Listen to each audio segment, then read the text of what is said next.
You are listening to the Mountainside Podcast, and joining us in studio once again is my friend Ryan Maguire. He's a podcast host, Guinness Book of World Record holder, primitive survival expert, high endurance athlete, outdoor instructor. But above all that, Ryan is an awesome person to sit down with.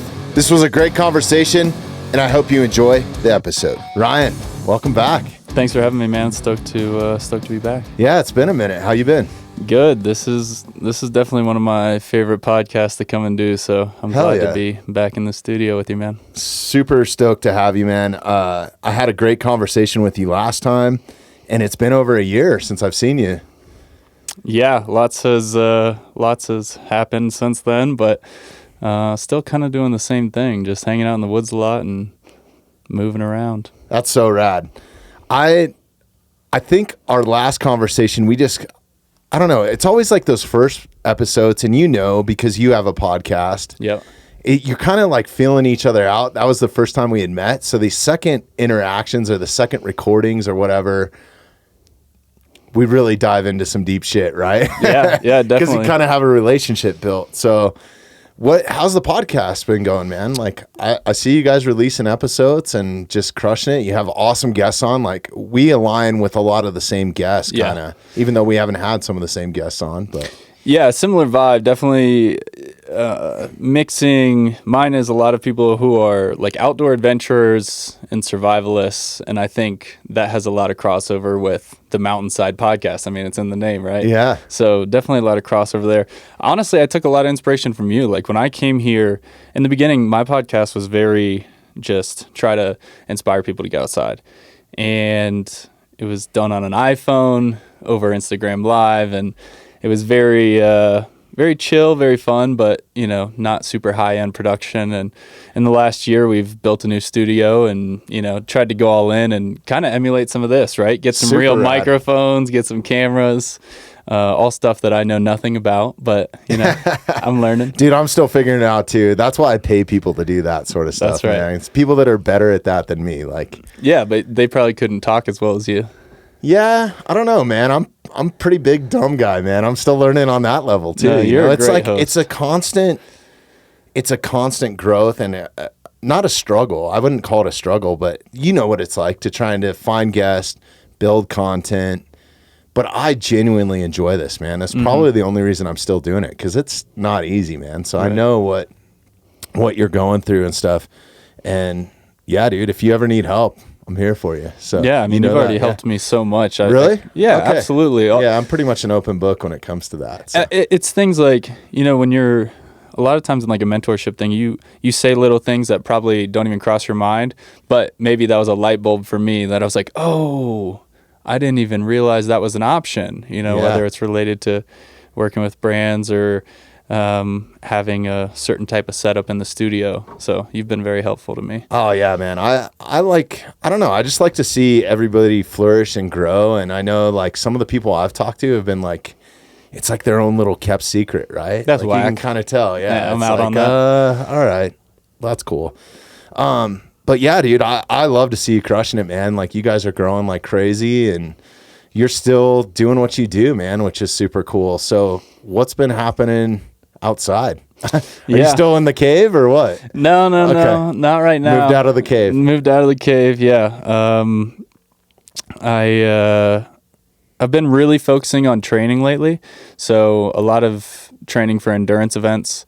This past year, I broke the world record for the most miles cycled on an assault bike, which is like a stationary bike. Yeah, I know exactly what it is. I hate that thing. It's kind of the worst. So essentially what happened was I was being an idiot and snowshoeing in shorts out in the mountains in Salida.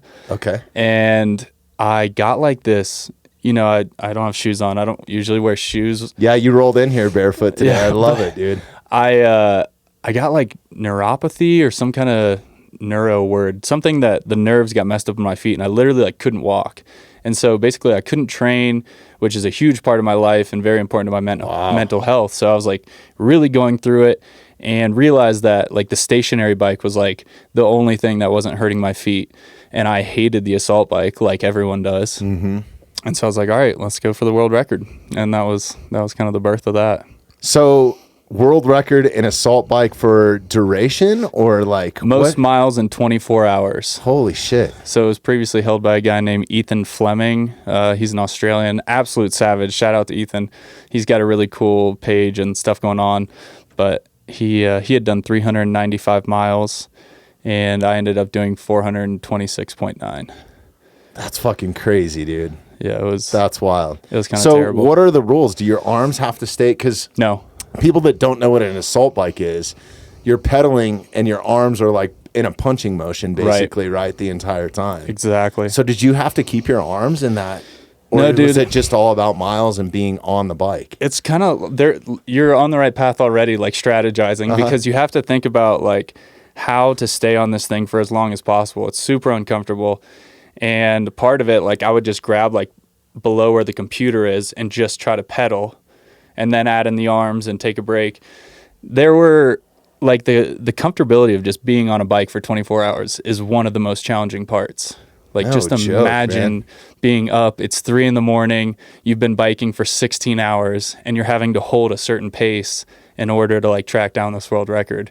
It was pretty full on.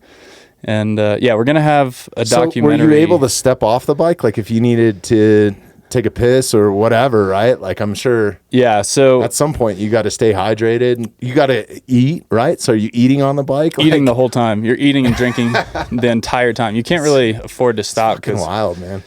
yeah, you're burning so many calories. So I had like a table where I had snacks and waters and such, and I had a great crew. We did it at this gym called V23, and I had a bunch of friends that were on bikes and everyone, cheering me on. And I would basically try to hit a mile marker, so say 18 miles every hour. And any time I had left in the hour, say I finished at 58 minutes, I would take that 2 minutes to go pee or poop, come back onto the bike. And then, yeah, so I never got off the bike for more than like 2 minutes for 24 hours. God, dude, that's insane. I just recently watched Truett Haynes. He's Cameron Haynes' son, broke the world record for the most pull-ups in 24 hours. Yep. And I think he was battling an Australian during that. Is it the same Different guy. different guy? Okay. But Did you watch any of that? I did because I Yeah. might go for it. Really? I think I can beat 8,100. I'm like pretty confident. That's fucking. Let's go. Let's fucking I don't go. Here's the thing: is Okay. you have to commit like all your time to it. If you're going for something like that, you got to basically dive in and throw everything else to the wind. Right. So I don't know that I'm going to take that step, but I was watching the record and I was like, yeah, this is kind of in my wheelhouse. Like, I'm not good at anything, so I'm not fast. I'm not strong. I'm literally only good at suffering. I can just suffer for like a really Yeah, long that time. is straight up suffering. And Like, 24 hours of pull-ups is just like, how much are you willing to suffer? right. Especially when your hands are giant blisters, right? Like, yeah. Like that. Exactly. Yeah. Yeah, that's fucking crazy, man. Like I am working, like my personal fitness goal. Dude, you look incredible, by the way. Oh, you I do mean, too, From man. a year, I was like, oh my gosh, is that the same guy? Like, you look Yeah, I've had a awesome. drastic change in, probably 14, 16 months, something like Awesome. that, dude. So all for the better, right? Like mentally, physically, inflammation, like, and I attribute some of it to the podcast. Like this has kind of made me be accountable. It's like, Yeah. okay, if I'm going to publicly say I'm going to do this, like I got people that I guess are fans, right? That Right. reach out to me and stuff. And it's like, I also want to inspire some people that might have been in my same situation. Sure. So that's really, I think I'm more proud of myself, and maybe you can relate to this too. Like what I went through mentally, right, to get to that point. Not even the weight loss or the muscle gain or my athletic ability gains. It's been more the mental, like discipline and I guess fortitude to kind of keep going with it, right? You've always been active and like in this world. So what was the biggest difference over the last like 14, 16 months? Well, there is a culmination of things, I think. So, I mean, to dial it way back, and I've talked about this ad nauseum on the podcast, but I think it is beneficial for people to hear, and I would like to tell you the story. Basically, what happened in my life is I've always been super active. I've always gone to jiu-jitsu. I've always gone to the gym. I've always done cardio. Cardio kind of goes hand in hand with jiu-jitsu. If you don't have good cardio, you're going to suffer, right? Because part of jiu-jitsu is while you have a high heart rate, staying calm. And if your cardio sucks, that's like near impossible. So even when I was weighing the most and the most out of shape in my life, I still had pretty excellent cardio. I was just carrying a lot of extra weight, and I could never really figure out why. And I think, lifestyle changes, obviously, as you get older, you start to lose hormone production like testosterone and some of those other things. And just to be blatantly honest and clear, I didn't use any testosterone replacement yet. That's still maybe an option down the road that I'm looking at, and talking with some amazing doctors to kind of curve that and see what I can do to build it naturally. Because I think once you go down that road, it's a lifelong commitment at that point, right? Sure. Like you got to replace it for life. But really it was diet, man. And I think going back to, and this is really going to hit home for you, going back to like almost a primitive mentality when it comes to food and where your food comes from. So foraging most of my own food, which the easiest thing for me to harvest is meat because I don't have the plant knowledge that like you or Donnie or some of the guys that I've had on, like Orion, and then sourcing, if you are going to eat vegetables or something, sourcing it from a garden that was grown like locally, trying to stay away, to get even crazier, like stay away from some plants and that sort of thing, because some of these doctors I was working with were like, plants kind of produce their own pesticides and preservatives, right? I really think it's processed food, man. I think it's, all food has to have a shelf life if you're buying it from the grocery store. 90% of it, and it also has to look appealing. So even if you think you're buying a ribeye that looks awesome and is bright red, it's either been washed in beet juice or some sort of preservative or some sort of chemical wash to keep the oxygen from it actually turning to its natural color. Like, because you've processed so much game, like it's generally like blood red, like purple. Like it's not like this bright red meat, right? As soon as oxygen hits it, it starts to turn kind of brown, you know? So I think that even when you think that you're eating healthy or you're eating, free range, organic chicken, I'm sure that there's better, but like sourcing your actual beef, if you're going to eat beef from like a ranch that they specifically don't do that. So small, what do they call it? Regenerative farming. So I've really just stuck to my guns on that specifically. And then a lot of it was getting myself and working with professionals that don't subscribe to like what's in the doctor's handbook, right? Like, it's kind of crazy. Yeah, a lot of the advice that comes down from the top is from people who are very unhealthy. That's the scary part. It's like this, the national advice that comes down from different government agencies. You look at the folks that are giving that advice. It's like, I don't want to look like them. There's some people I want to look like, and it's not them. So it's just a matter of finding individuals who practice what they preach and taking the right advice from them. 100%. And you should see my doctors, dude. They're scary. Some of them try to choke me because they do jiu-jitsu with me. I mean, these guys are just fucking specimens, right? But they work with that's who I want to ask. Stuff, yeah. That's who I want to ask. I don't want to ask somebody that's like lifetime, indoctrinated in some kind of belief and they're overweight and struggling with their own issues and on a bunch of different medications. I want to ask people that are just using plants and animals to fix any ailments. It's so important, man. And there's so many ailments that can be fixed holistically, right? Like there's a ton of holistic doctors out there now. And I urge anybody to try it. I mean, there are good things with modern medicine, right? Like if you have a severe disease like diabetes or something, you're going to need, and it's type 1 or something like that, can't be reversed with a diet. I think a lot of that's genetic, and I'm no doctor, so I'm just kind of speaking from experience with people that I know. Like you need insulin, right? Like you need to balance your blood sugar, so I think that modern medicine does have its place. And I think that there are a ton of ways that you can take a holistic approach and maybe see if that works for you. So for me, for example, I guess the biggest thing that kind of like made me poke my head up and be like, dude, I am not happy with my body and anything, is it really took me, it was being a father and being a good example, right? Because I'm a firm believer in the best way to be a leader or to be the head of a household is to lead by example, right? So I don't do anything I don't ask my kids to do anything that I wouldn't do. And then also, I just know like some of my biggest mentors in life were just these physically fit, just badass motherfuckers, right? Like, so I think that's important, even in this world where we're steering away from masculinity and that being okay, right? Like, I think that it has its place, right? For sure. And it can come from either having good role models or, like in my case, it was like having the opposite. Like, I got fed fucking zebra cakes. I don't know if I'm allowed to say fuck, but I got fed zebra cakes, and like a healthy meal was like if I ate a hot dog. Like, that was like, my parents would say, do you want real food, and give me a hot dog.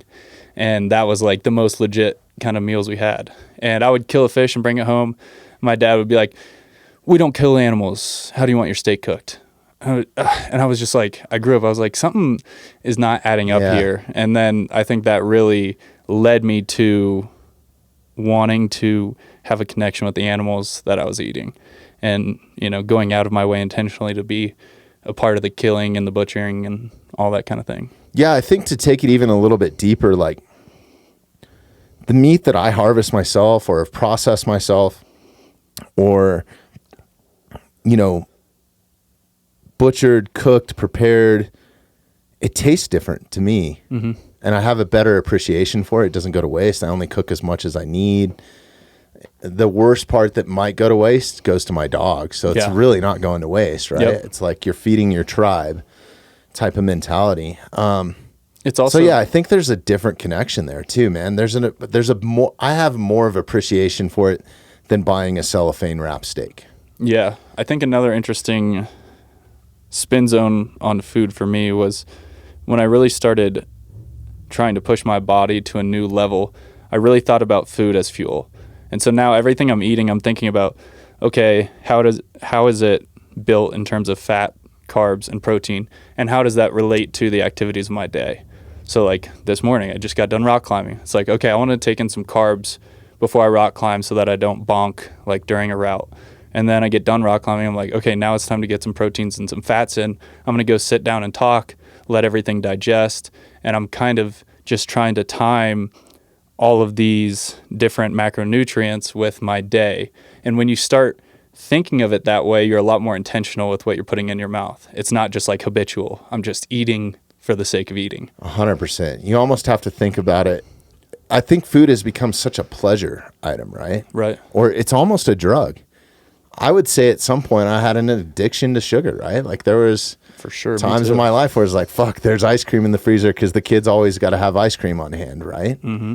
I was addicted to Sour Patch Kids at one point in my life. Oh, fuck yeah. Gummies? Let's go. That's so good. I naturally love gummies. Like that is like my... Some of the worst shit for you too. It has all the like the coloring and sugar. It's probably not great for you, but I always say it must come back to the fact that I love animal fat. Because like originally gummies are just like made from animal fat. Are they really? That was like, I think that was kind of the beginning of it, is mixing like animal fat and sugar. It's obviously come very far from that, but I like to think that that's where it came from. So. Yeah, it makes sense. The first Sour Patch Kid was a hunk of fat. But now it's just like, if I'm doing an ultra and I have a reason to just eat a ridiculous amount of sugar, I'm always going for the gummies, because there's just still that little fat kid inside me. I can be like a hard-ass woodsman all that I want. That little fat Ryan, he's still in there. He didn't go anywhere. Yeah, you still, I mean, there is, I think that there is benefits to... and I don't really do cheat meals or anything, but I think there are benefits like socially to enjoying like a birthday cake with a family member or something, right? Like, especially if it's homemade. Like if your daughter made me, I'm sorry, I'm totally fucking that. If my daughter likes to bake, if she's going to take her time and effort to hand make me a cake to my specifications, I'm going to have a slice of it. Right? I'm smashing it. Yeah. Of course. And I'm going to go do some work after. Yeah. I'm going to enjoy every bit of it. And then I'm going to be in a coma for, 2 days. Like that's what I've really noticed too, is like when I veer off and say I even have like a piece of sourdough bread or something like that, I get this like brain fog. I don't have as high of a cognitive function when I do certain, or when I eat certain things too, or drive. Interesting. Yeah. So you're pretty much doing like full carnivore then? For the most part. So to bring it back to what we were talking about, because I don't want to veer away from that either, but like I went to my primary doctor, who wasn't even a doctor. I think she's PA, and I don't know what PA stands for. I think it's physician assistant. Yeah, something like that, right? So basically a high-level nurse, right?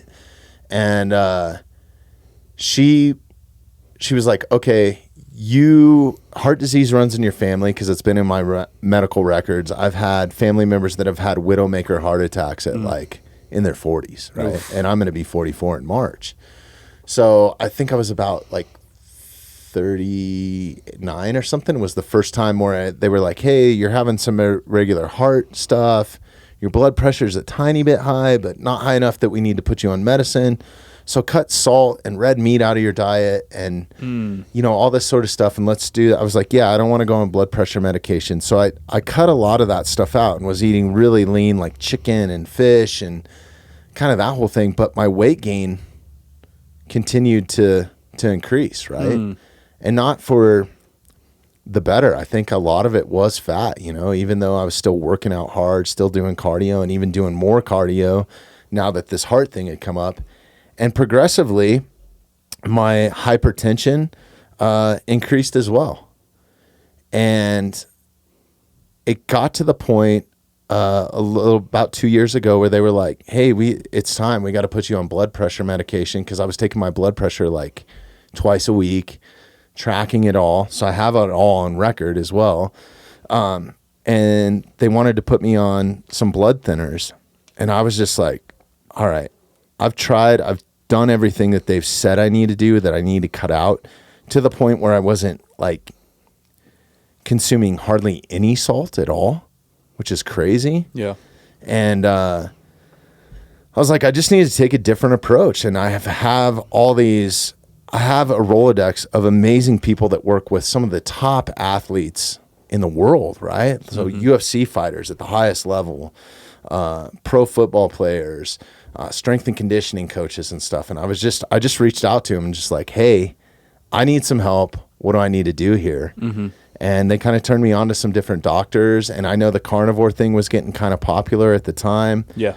So I reached out to them, and basically what they told me is like, we need to get your body back to a baseline. Like, everybody's different.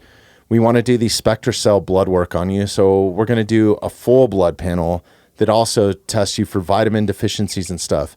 But these tests are not effective unless you eat a regular diet for a long time. Plus, we need to get your body back to a baseline. So for 90 days, we need you to eat meat and salt. That's it. And I was like, whoa. Okay, cool. I'm down, I can right? do it.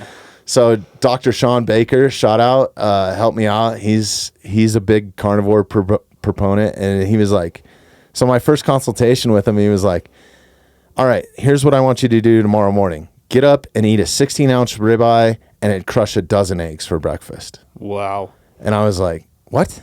And he's like, yeah. He's like, just do that. And so to make a long story short, that's what I did for that 100 days. I went in and got my blood work afterwards. My blood pressure dropped off completely. No blood pressure medication. Cholesterol did go up a little bit, but there's a difference between good and bad cholesterol. Right. And I think that the medical field doesn't understand that or the normal medical field doesn't understand it. A lot of it is based on what you're eating. So if you're eating a lot of high saturated fats and sugar, cholesterol can be bad, right? Yeah, but if the jury's still out on cholesterol, no one's really sure. Right. So, but no seasoning, no butter. I was using like beef tallow to cook in. No like shake or seasoning or anything on it. No, just like sticks of butter to cook stuff in. I did use ghee butter a little bit, but I didn't really care for the flavor of it all that much. It has kind of a weird flavor. And who really puts butter on a steak? I mean, if you're cooking a ribeye, it's got enough fat on it, and the fat's the best part. But like my elk steaks and deer steaks and bison and stuff, I would just fry in like beef tallow, like Nice. serum, reverse serum or something. Nice. But yeah, man, it was crazy. Within about 40 days, I was completely off of blood pressure medication. Blood pressure was the best it's ever been. I felt like I was ready to conquer the world or be the Kool-Aid man and crash through a wall, like I had severe mood swings. Yeah, I was ready to go. But yeah, after that 100 days, we did the SpectraCell, and the only 2 vitamins that I was deficient in was B12 and vitamin D. Everyone's deficient in vitamin D. And everybody is, yeah. Yeah. So pretty amazing. But I would say, 80% of my diet was wild game meat. And from what I've gotten from the doctors, like they don't really have the nutritional facts on deer and elk, but they're like, it is so much more nutrients dense Absolutely. than what you get from beef. Because if you think about it, it's a wild animal. It's the most organic meat that you can get. They're Especially eating all like- kinds of wild plants, barks. Like their diet is all over. It's basically whatever they can get, which gives them a diverse diet as opposed to a grain or grass-fed ribeye, right? I think some of like the regenerative farms are doing a good job of having that cyclical movement-based diet. Like some of these bison farms will actually move the bison all over massive farms, and they're getting a diverse diet similar to a wild animal. So it is really getting close to replicating wild game meat in terms of its nutrient profile. 100%. Yeah, that factory fed crap is not the move. And I want to give a shout out to, I want to dive into this with you too here in a minute.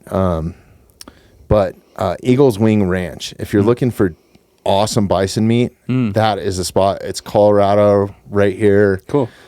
Incredible place. I've actually been to the ranch. I got to go with Donnie, and we did a bison experiment through CU Boulder that I was a part of. Basically, they didn't hire me. They invited me to come be a caveman for Hell yeah. a day, and we used stone tools to process the whole thing. And they were testing stone tool effectiveness. And it was Dr. Devin Pettigrew. We had him on the podcast. He made us these badass atlatls. And then Did you throw some darts? I didn't throw any darts that day, but it was all kind of, it was all in the name of science, and they didn't need me chucking any darts. But Well, you're always man, welcome to my house to throw darts. yeah, so I have an atlatl up there now. Yeah, I see it. And I got a couple darts, so I need to come do Baton it. style, looks like. I'm not sure, man. I honestly haven't used it yet. So Yeah? I need to come use it with you or Donnie. Dude, it's fun. It's great because I feel like with atlatl, there's a lot less of a learning curve than shooting a trad bow. Like shooting a trad bow definitely takes some time, but I've seen people pick up atlatls and just sling them. And if they're kind of athletes, it's a pretty natural movement. It's Yeah. the same thing, not the same thing, but it's a very similar thing as if you've ever been to the dog park and the guy has the little blue tennis ball I know thrower. exactly what it is. That's an atlatl. It's the Yeah. same thing. You're extending the lever to increase mechanical advantage, right? So it's the same idea. And I think people can have a lot of fun with it. I was shocked at the effectiveness of it. Oh, dude. It's insane. The Especially- penetration that they were getting, the pass through, Donnie's the stone points tools. too. Yes, like these are some of Donnie's points. We actually used some of these. Oh yeah. So they've been blooded. So this was Obsidian. used on the bison experiment. This was too. I just broke one of his hafted blades he gave me the other day that we used, which This was looks a like bummer. Georgetown. That's what I use a lot. Chert.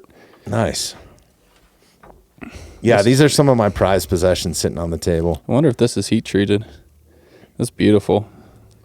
Yeah, he's an artist himself, man. It's just such a fucking awesome human. You've He done a taught- lot with Donnie, yeah? Yeah, he's the one that taught me how to nap. Really? Oh yeah, That's awesome. I was useless before he taught me how to nap. Like I had tried on my own, but it's one of those things where if you have an expert sitting with you, it just becomes a lot more efficient to learn. I saw that you had Tom Klum on here, and that was like where my primitive hunting and shooting came up on a whole nother level, because I was trying to figure out that whole world by myself. And then you walk into Rocky Mountain specialty gear, all of a sudden you've got one, sometimes even two, like goats, like amazing craftsmen and shooters just at your disposal, just helping you for no other reason except for the fact that they're just good people. And yeah, it's always amazing to have a great mentor, even a coach for a day like He's that. been awesome, man. He's coached me. Even like I still shoot a compound. I have a trad bow, or a recurve. Some people wouldn't consider that trad, but yeah, he is one of the best archery coaches in the world. I think a lot of people would fly say all number over one. the world to fucking take lessons from Tom. And there couldn't be a nicer guy, too. He's just a great human. That whole family is like, and anybody that they surround themselves with are just So humble, good too. people, man. So humble. I remember Super we were at a 3D shoot one time, and there was some compound guys with like the nice $5,000 bows, and I'm shooting my Osage stick bow, totally sticking out like a sore thumb. And he just walked past me and he says, "You shoot really well." And my jaw just like dropped. And I was like, Tom Klum just said I shoot well. Like, that's like Michael Jordan saying nice free throw or something. That's like, dude, he's gotten me to the point where like Robin Hooding arrows isn't, I have to shoot at different spots on the target because I'm splitting too that many. accurate with a compound. Yeah, that's not me with a trad bow, but I do my best. A trad is next level though. It you is. know? Like, and God, he's just an awesome human to learn from too, man. Like, and he's a woodsman. That's what I respect about those guys is they're not just target shooters. Like, you go in there, any guy that checks you out at the counter, you just ask him what's on the hunting menu, and like any of those guys are going to have a multitude of different hunts, maybe with different implements in different areas. I mean, they've all got the real world experience it takes to put meat in the freezer, and that's what I love about it.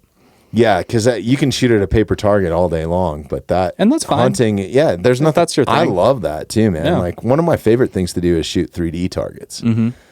Like, I like that more than hunting, honestly. Really? Yeah. I don't know like why, 3D. dude.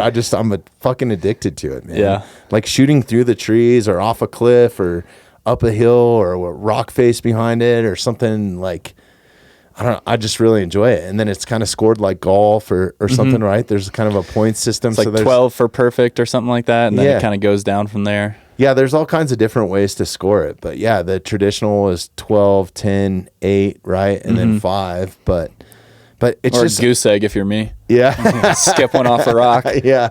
Hey, it all counts, dude. As long as it makes it into the vitals, you're good. That's right. But yeah, I enjoy being out with the boys, going and shooting some targets, and there's a little bit of level of competition there. And Yeah. you're outside in nature. It's Throw a just 20 on fucking it. Awesome. Yeah. It's so rad.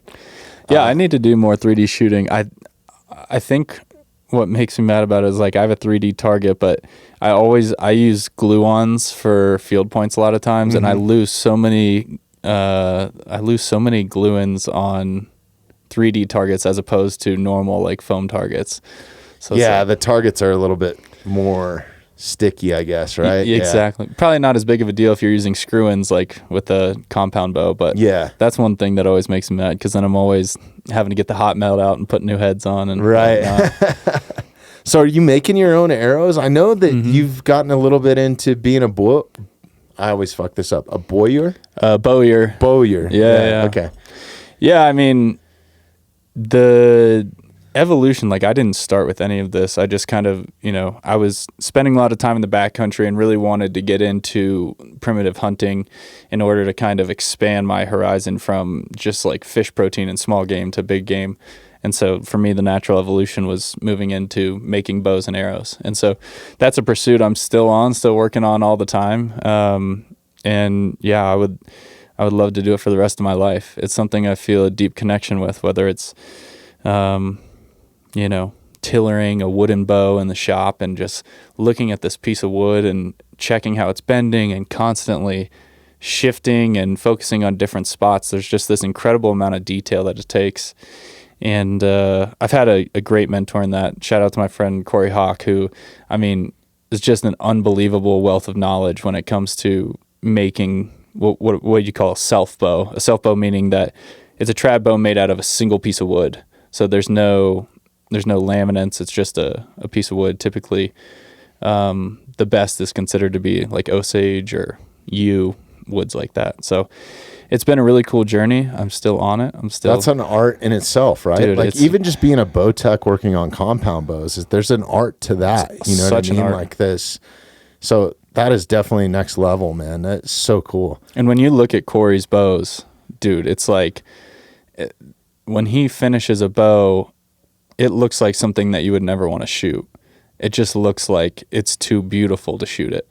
But then, you know, I can speak from firsthand experience. Like, you take these bows out in the woods, I'm hucking them over rivers, I'm climbing trees with them, I'm scratching them up. And honestly, they're as durable as anything out there. Like, I would say they're even more durable than a compound in many ways, because it's so hard to jack this thing up. It's one unbelievably strong piece of wood, and that's kind of all there is. It's a stick and a string, and the only thing you can blame your misses on is yourself. You don't have you don't have any weights. My sight wasn't adjusted. My sight was off. You know, none of that happened. I'm one of those guys, but but no, I'm pretty methodical with it. Like, I have a whole shot mantra and stuff that Tom has helped me implement. You know, what's your shot mantra? So there's a couple different stages that I go through in it, right? So because I'm shooting a compound, the first thing is I have to hook the string with my release. And then it's draw, and then aim is my mantra, I guess, is where my mantra kind of starts. Okay. I have a bubble, a level bubble, right? Because a compound, you have to so it's kind of checking the bubble and the pin. So it's lining up the pin. And then I'm using back tension, so I'm not actually punching the trigger, and this is a method that Tom taught me. Yeah, they're all about the back tension there. Right. Man, talk about a game changer, right? Like, you want to be accurate 99% of the time, that's the way to do it. Because a trigger press or something like that, or a trigger punch, you're going to have those variables. You can be accurate with it a lot of the time, but you're going to have those variables where an arrow is just going to go fucking rogue on you. Gotcha. But yeah, so it's that, and then it's squeeze. So I'm squeezing my shoulder blades to gain a little bit more tension, raise my elbow, and then I go into like a subconscious aiming where I don't even care about the pin or anything like that. I'm more focused on where I want the arrow to. I'm kind of visualizing the flight of exactly where I want it to go. So really focusing on that point. Yeah.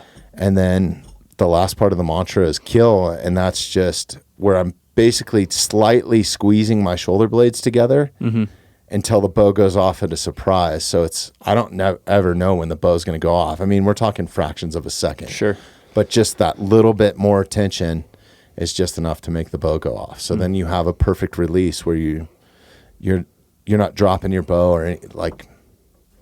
Yeah, it's a constant arrow flight. And it's hard to understand maybe if you don't shoot bows, like how rent-free these thoughts live in our head. Like how much I think about shooting my bow, you know, and how to improve the accuracy and what I can do. There's so many, I relate it a lot to like a golf swing, which I think more people can relate to. It's like there's 100 different things that can go wrong, and you have to eliminate as many of those variables as possible. So I always think of look behind, pull behind, because like my two things that I do wrong often is sometimes I'll leave my head out away from the bow, which the reason that is bad is because that means I'm not having back tension. Like I'm not holding it in my back shoulder. And then pull behind, which is releasing here and grabbing the tennis ball that's falling from the sky on my way back, which is the follow through. So I'm look behind, pull behind, look behind, pull behind. And that's always like a very easy thing for me to think about when I'm taking my shot. And a lot of that comes from Rocky Mountain Specialty Gear. Yeah, man, the old tennis ball trick. Like yeah, they always would say that to me. They're like, you're not following through. Yeah. Like, and they're so right. I mean, they can literally watch you, whether you're shooting a compound or a traditional bow, just watch how your body falls after the shot, and they can tell you exactly what you need to work on. Like, that's how good those guys are. Yeah, those guys are incredible. Fucking awesome. I love archery for the sheer fact of just, it is my form of meditation, because I'm not a guy to go sit, get the pillow perfectly right, and sit on the floor in the living room. I think there is a time and a place for that maybe, but for me, that's not good. Like, I need to go on a run. I need to go to the gym. I need to go lift heavy shit. I need to go do farmer's carries. I need to take the dog for a walk. But archery, like all those things help me figure stuff out in life, I guess. But archery is the only thing where my brain kind of just checks out. Like I don't worry about anything else that's going on outside in the outside world of archery. It's just like I'm just focused on that mantra, the shot sequence, having a good shot. That flow state. Yeah. Oh, it's definite flow state. Do you kind of get the same thing from that? Yeah, I do. I think for me, archery, I like shooting bows, but what I like better than shooting bows is thinking about like how to make the implement and also the end goal, which is taking the animal. So like as fun as just shooting my bow is, it's not even in the top 2, which makes the whole process like it's a very high ranking process in my life because like as much as I love shooting a bow, there's still 2 things even more important to me in the series.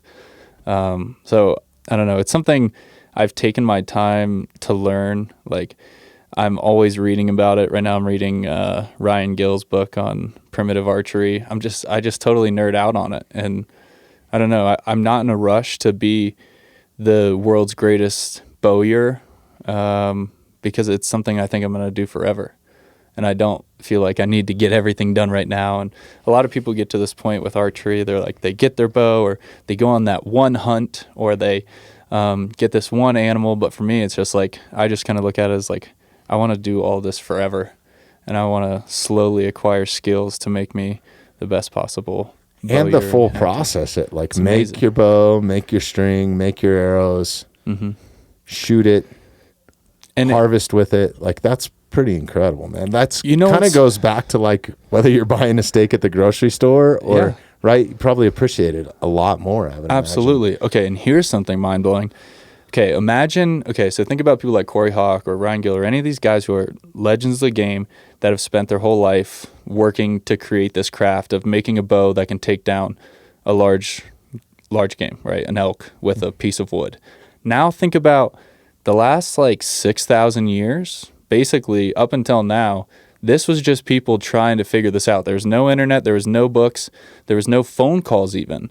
There was no library. It was literally just people trying to test out different woods based on what their grandpa said, based on what they'd seen their dad use, and testing out different arrowhead shapes, right? Different notches, different types of stone, and just trying to figure out what's going to work best to get the animal on the ground. It was the first form of innovation, really. It's unbelievable the amount of attention they gave over their life. Think about how many hours a day they spent thinking about how to make the perfect hunting implement. It's incredible, man.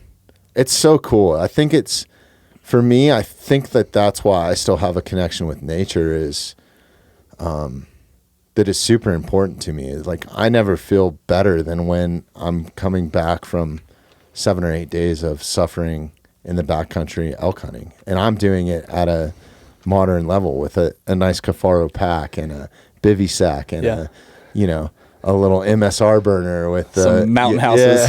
I don't know. I can't do it, man. I'm a biltong guy now. Gotcha. Like biltong and the occasional protein bar. Like I like those Quest protein bars. Okay. Are pretty good and they're light in the pack. But Have you tried the... and then grouse. grouse is the best. Yeah. Couple grouse breasts. Oh my God, dude. So good. Yeah, Colorado's great for grouse too. Yeah. You got them by the truckload here. Yeah. So Scare the shit out of you, but dude, they do. There's nothing worse than walking down a stalking trail. elk. I've been on a couple elk stalks where I've like tried to stalk in on some elk that we've glassed, and grouse end up like blowing us out, right? Like they give away our location because they love being in the same spots. Yeah, and they're like, under a spruce tree, kind of like tucked down in there. You never see them, and then you just hear that sound, and you're like, dang it. Shit. It's hard not to flinch. But God, they taste amazing. So yeah, I guess going back to that archery, that I want to do a little deep dive with you because I'm huge on Native American history and culture and just all of it, man. It's been something that I've been totally infatuated with from a very young age, to the point where we would play cowboys and Indians, or we would try to make our own weapons, whether it was a spear or a bow, and then looking for arrowheads on the ground, and then trying to nap our own, as kids. Or if, you could find glass. You can still find glass in the mountains. I guarantee you go to any one of these open spaces, there's glass.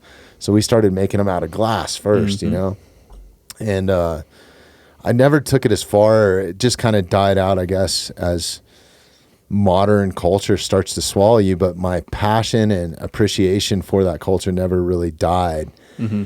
So now I take a lot of it in through books, and and history and sort of stuff like that. Have you read, God, Derek, you might have to look this up. I think it's The Journey of Crazy Horse by Joseph Marshall. I have not read it, but I will. Oh, dude, you got to check this book out. They talk a lot about like traditions and stuff. And one of the traditions that they talked about in this book was the process of making a bow. And I'm sorry if I'm getting this wrong. I need to go back and read this book again. But from what I recall, there was a process like, so when this particular tribe, I believe was the Lakota Sioux. Yeah, Way of the Lakota. They had a whole concept when it came to making a bow. And as soon as a child was born, a piece of osage or whatever their willow, they would basically go and find it the day that the child was born. They would start to shape the bow as the child grew. They would hang this bow in the top of the teepee, and then at 5 years of age, they would basically get the bow, and all that time of it, they called it the learning process of the bow, I think. So it was getting smoked from like the fire, because they would hang it right at the top where all the smoke was. So this was curing the bow, but it was a 5-year curing process. And then the child was given this bow at the end of it. Like, that's awesome. It's so cool. Like, I'd never those heard traditions that go so deep that I think a lot of this was traditional, right? Like tribe to tribe. I think that's some of the stuff that like Devin Pettigrew is trying to figure out. Like, was a blade hafted, or how effective was it hafted, and its effectiveness, if it was fluted or not. Like, there's so much that goes into it, kind of that reverse engineering side of it, like, for sure. And that's the same thing that you got to do now with bows, is cure them the same way. Like, maybe, I had never even heard about that tradition, but 5 years for some woods, some woods even longer. So that's interesting that everything they did had a kind of tradition tied to it. Yeah, that goes back like thousands of years, right? Like, it's not just something that they were like trying to make better or whatever. It was tradition, right? Like, there was a purpose behind almost everything, whether it's incredible. You were the person that was,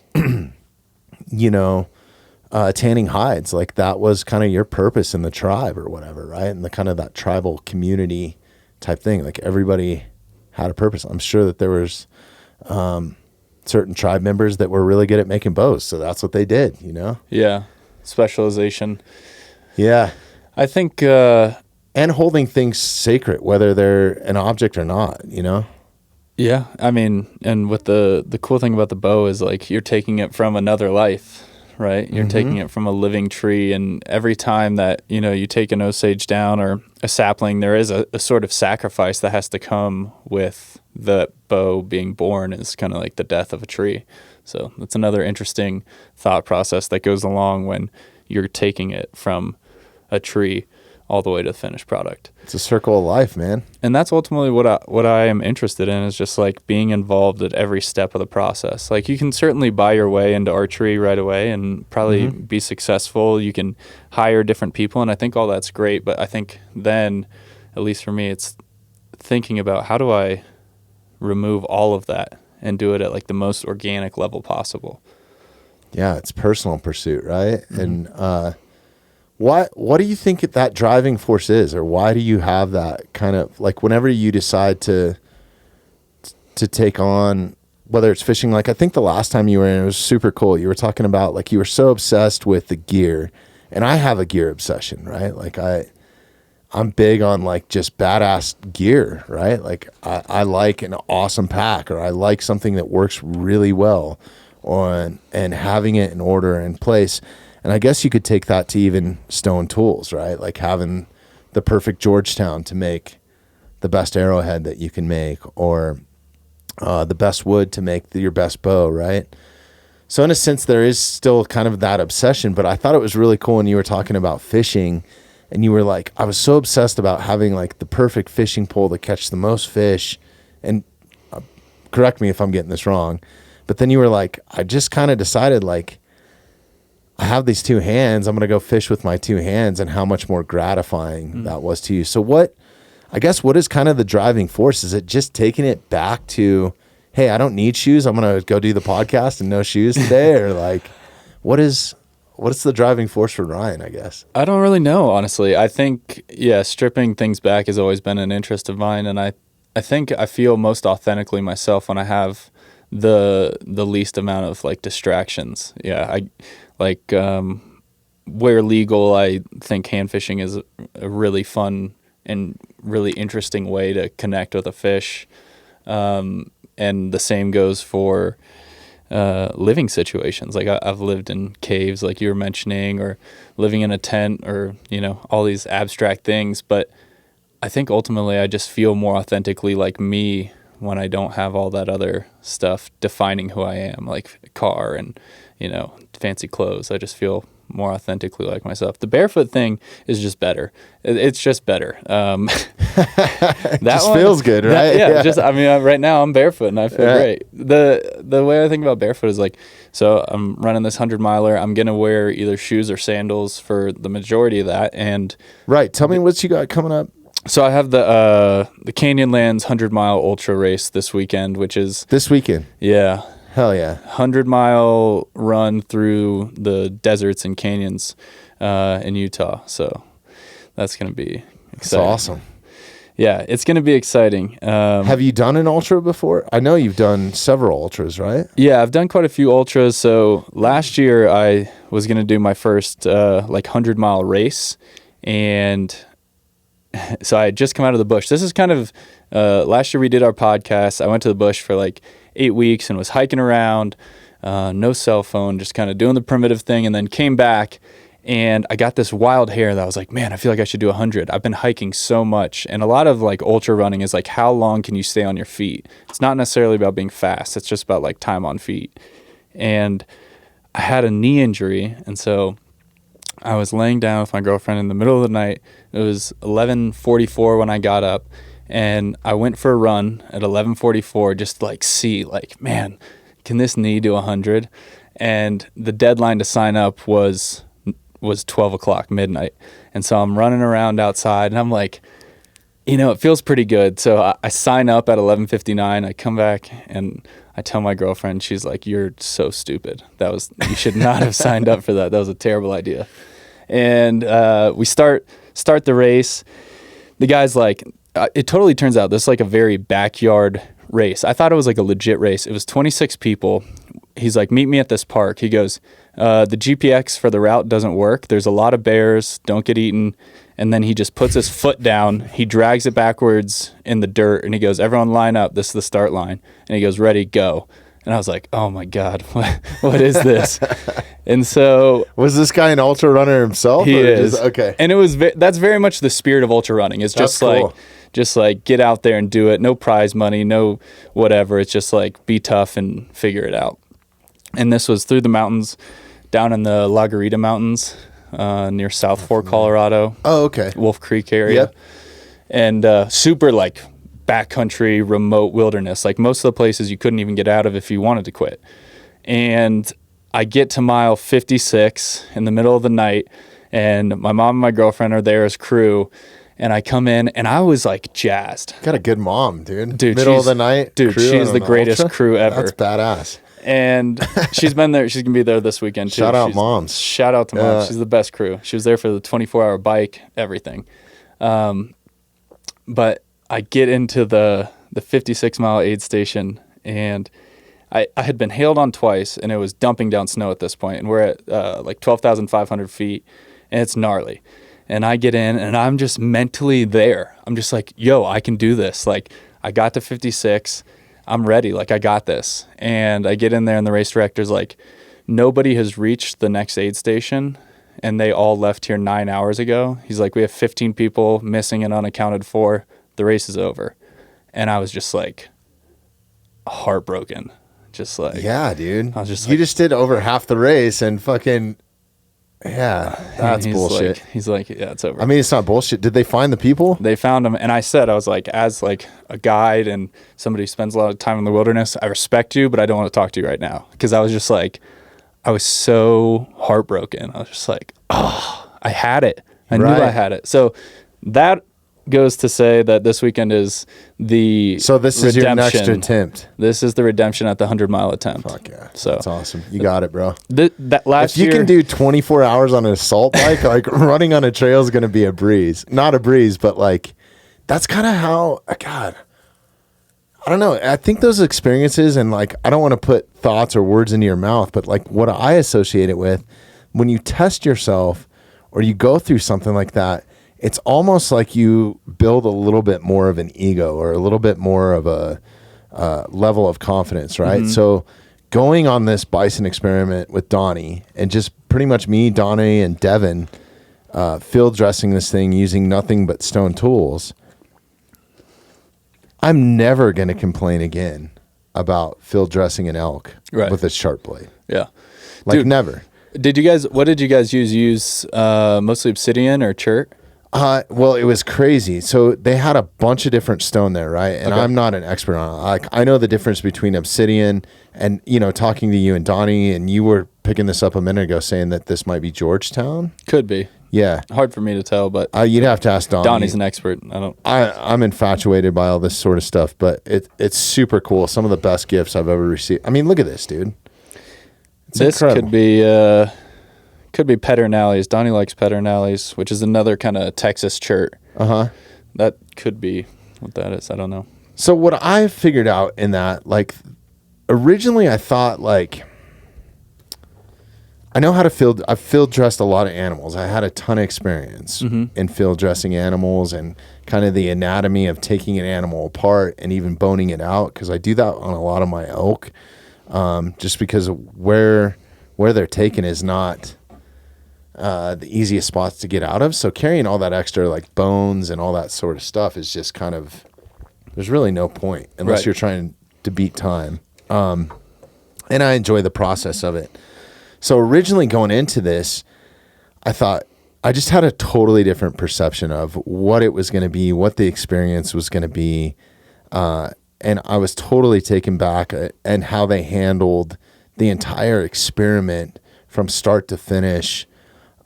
Just the respect for the animal, the respect for the culture, tradition, the carrying time. And this is a shout out to Donnie and both Dr. Devin Pettigrew. Just an incredible experience that left me a little bit emotional, even at the very beginning to the end, right? And just the bonds that we built. Like, we have this like friendship now that's so much stronger just from that. Like, we had a great friendship because I've had him on the podcast 4 or 5 times. He's probably one of our most recurring guests, just because he's fucking Donnie Dust, right? Like, so we had a great relationship prior to that, but then like when you face some adversity together or you like go through that, you kind of see what somebody's like demeanor and how calm all these guys were and the whole thing and the process. And there was like nobody complained one time. Not like, I mean, there were points where it's like, oh my God, this hoof hide down here is like super tough, or the neck hide is like, but it was never like, oh God, this sucks. Or like, like you didn't hear any of that. And I really appreciate that. Because even when in some of my hunting partners, when you're in this pristine place and this pristine experience and you've just taken a life, like it's a natural human thing to just start complaining, right? Like, oh my God, this sucks so bad, or my back hurts, or like, there was none of that, right? Yeah. So it was a special moment for me, right? Like, it's just like, these are my people, you know what I mean? Like, it felt really good. So building that bond of friendship even that much tighter. But as far as the stone that we used all kinds of different stuff. So we were all kind of just doing different things, and that was kind of part of the experiment was like, what is the most effective, right? They were testing the effectiveness of stone tools. So it's kind of like you were left on your own at your own devices. So I brought all these. I asked Donnie, I was like, can I bring these to the experiment so I can actually, the ones that are sitting on the table, we can use. That's awesome. So I think I started with this one, which is like a nice serrated, awesome piece. And then I quickly found like this was great for about the first like 10 minutes. And I quickly found that I started picking up one of these flakes that hasn't even really been napped. There you go. And started using this, and this was like a game changer. And then it got to the point where I was like, oh shit, I got a couple cuts on my hand. Right. I'm not doing this in gloves, right? Like we're bare hands. So it's like, Donnie, do you have a little piece of like buckskin or something that I can wrap around this just to protect my hand? So it was just like such a crazy learning experience. And, you know, and then different parts, like the obsidian worked really well for when we started taking out organs. So like this helped remove the heart, you know, which is kind of a sacred thing. And I think this is one of my most cherished pieces in stone that I've ever found, because if you haven't seen obsidian, I mean, it's just, look at it. It's awesome. Yeah, it's awesome. It's like a piece of volcanic glass, basically. Yeah, and we did a sheep with all stone this past year, and it was interesting because none of the folks had ever used stone tools. So all I did was take what you call like a spall, like a big chunk, and just broke off flakes. And most of these folks have never seen a dead animal, been a part of a kill, completely new beginnings for them. And they take a piece of obsidian, a small flake, and they just watch it just open an animal. Like, I mean, you just touch it against the animal, and it just, there's no refinement. There's very little It's napping. almost like that Rager's Edge, you know? That's like, what it is. And they say that an unrefined piece of obsidian, like after one direct percussion hit, is as sharp as a surgeon's scalpel. They say it's like, or even sharper. I have a couple pieces that I found that were basically, what do you guys call them?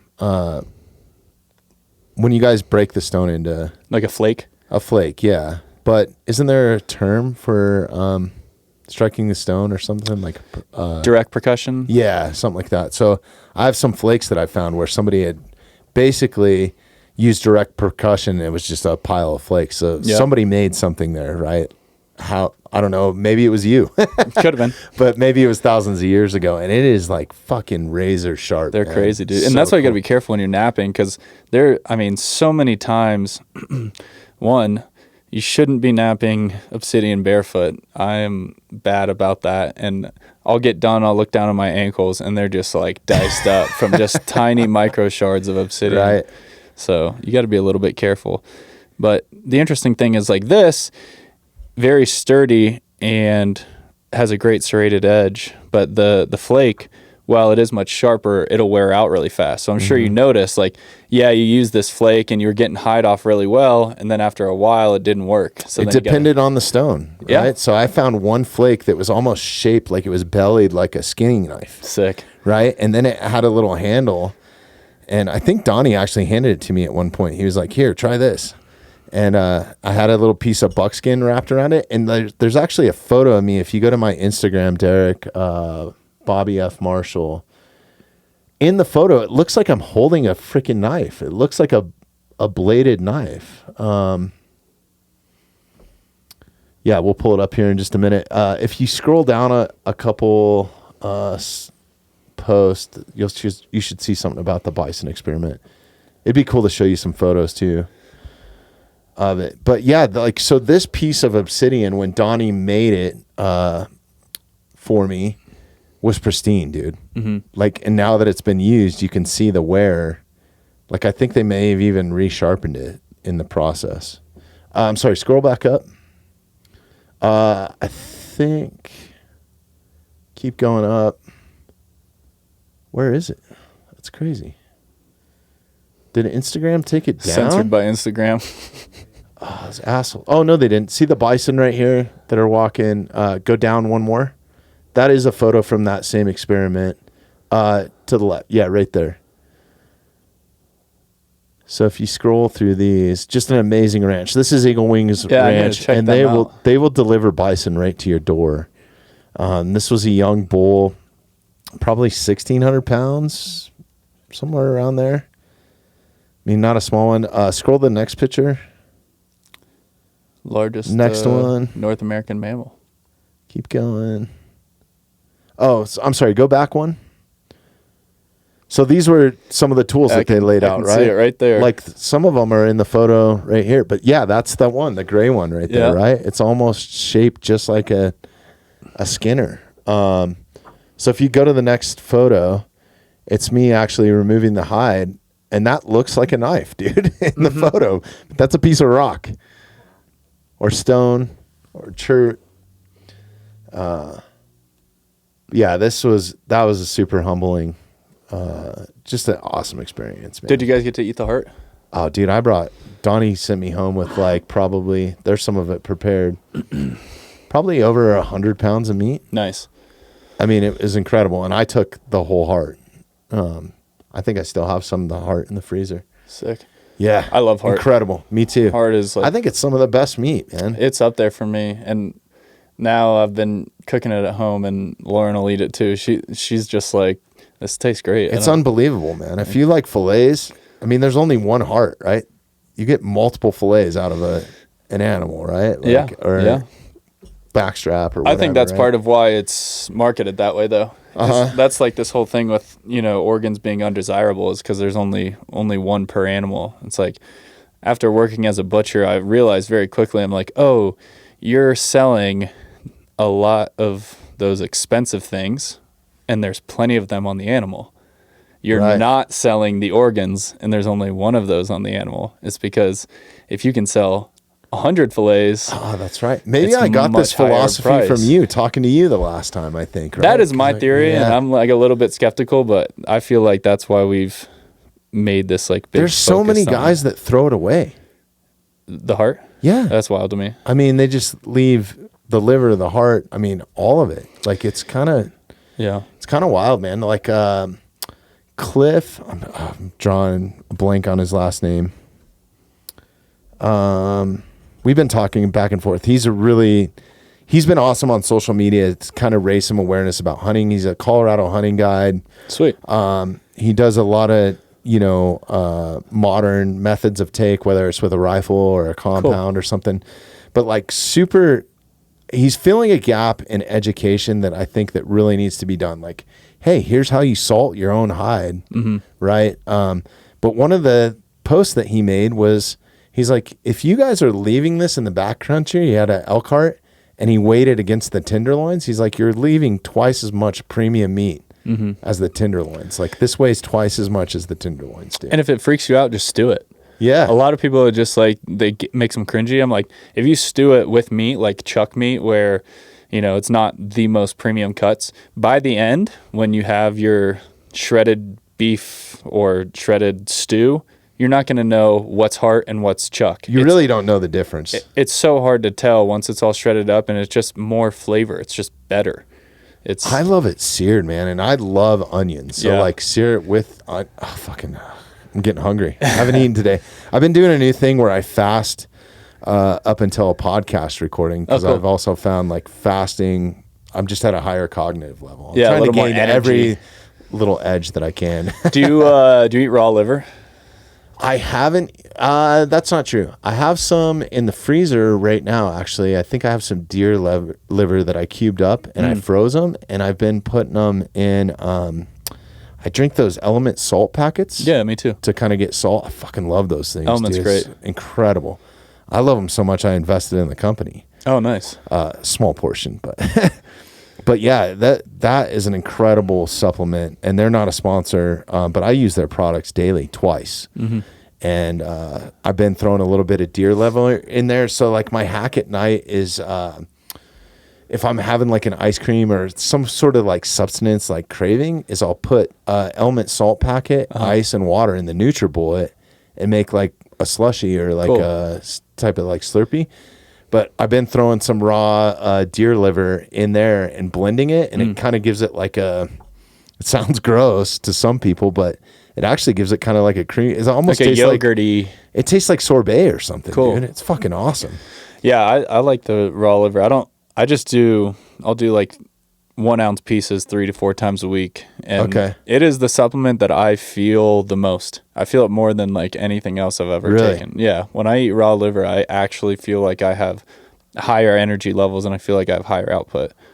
100%. I noticed that with wild game in general, because part of this diet journey wasn't so much of like, hey, I want to lose 70 pounds. That wasn't the goal. It's like, what do you want to achieve athletically? And I think that that's important in anybody's diet or whatever you're trying to do, because there's so many diet fads and so many crash diets and all this sort of stuff. It's like, A, are you healthy? B, do you have the muscle mass that you want? Can you perform athletically at the level that you want? That's what you should be going for. Who gives a fuck what the scale says? Yeah, all that stuff Right? will come anyways. Yeah. Your body's naturally going to turn in whatever you want it to be, right?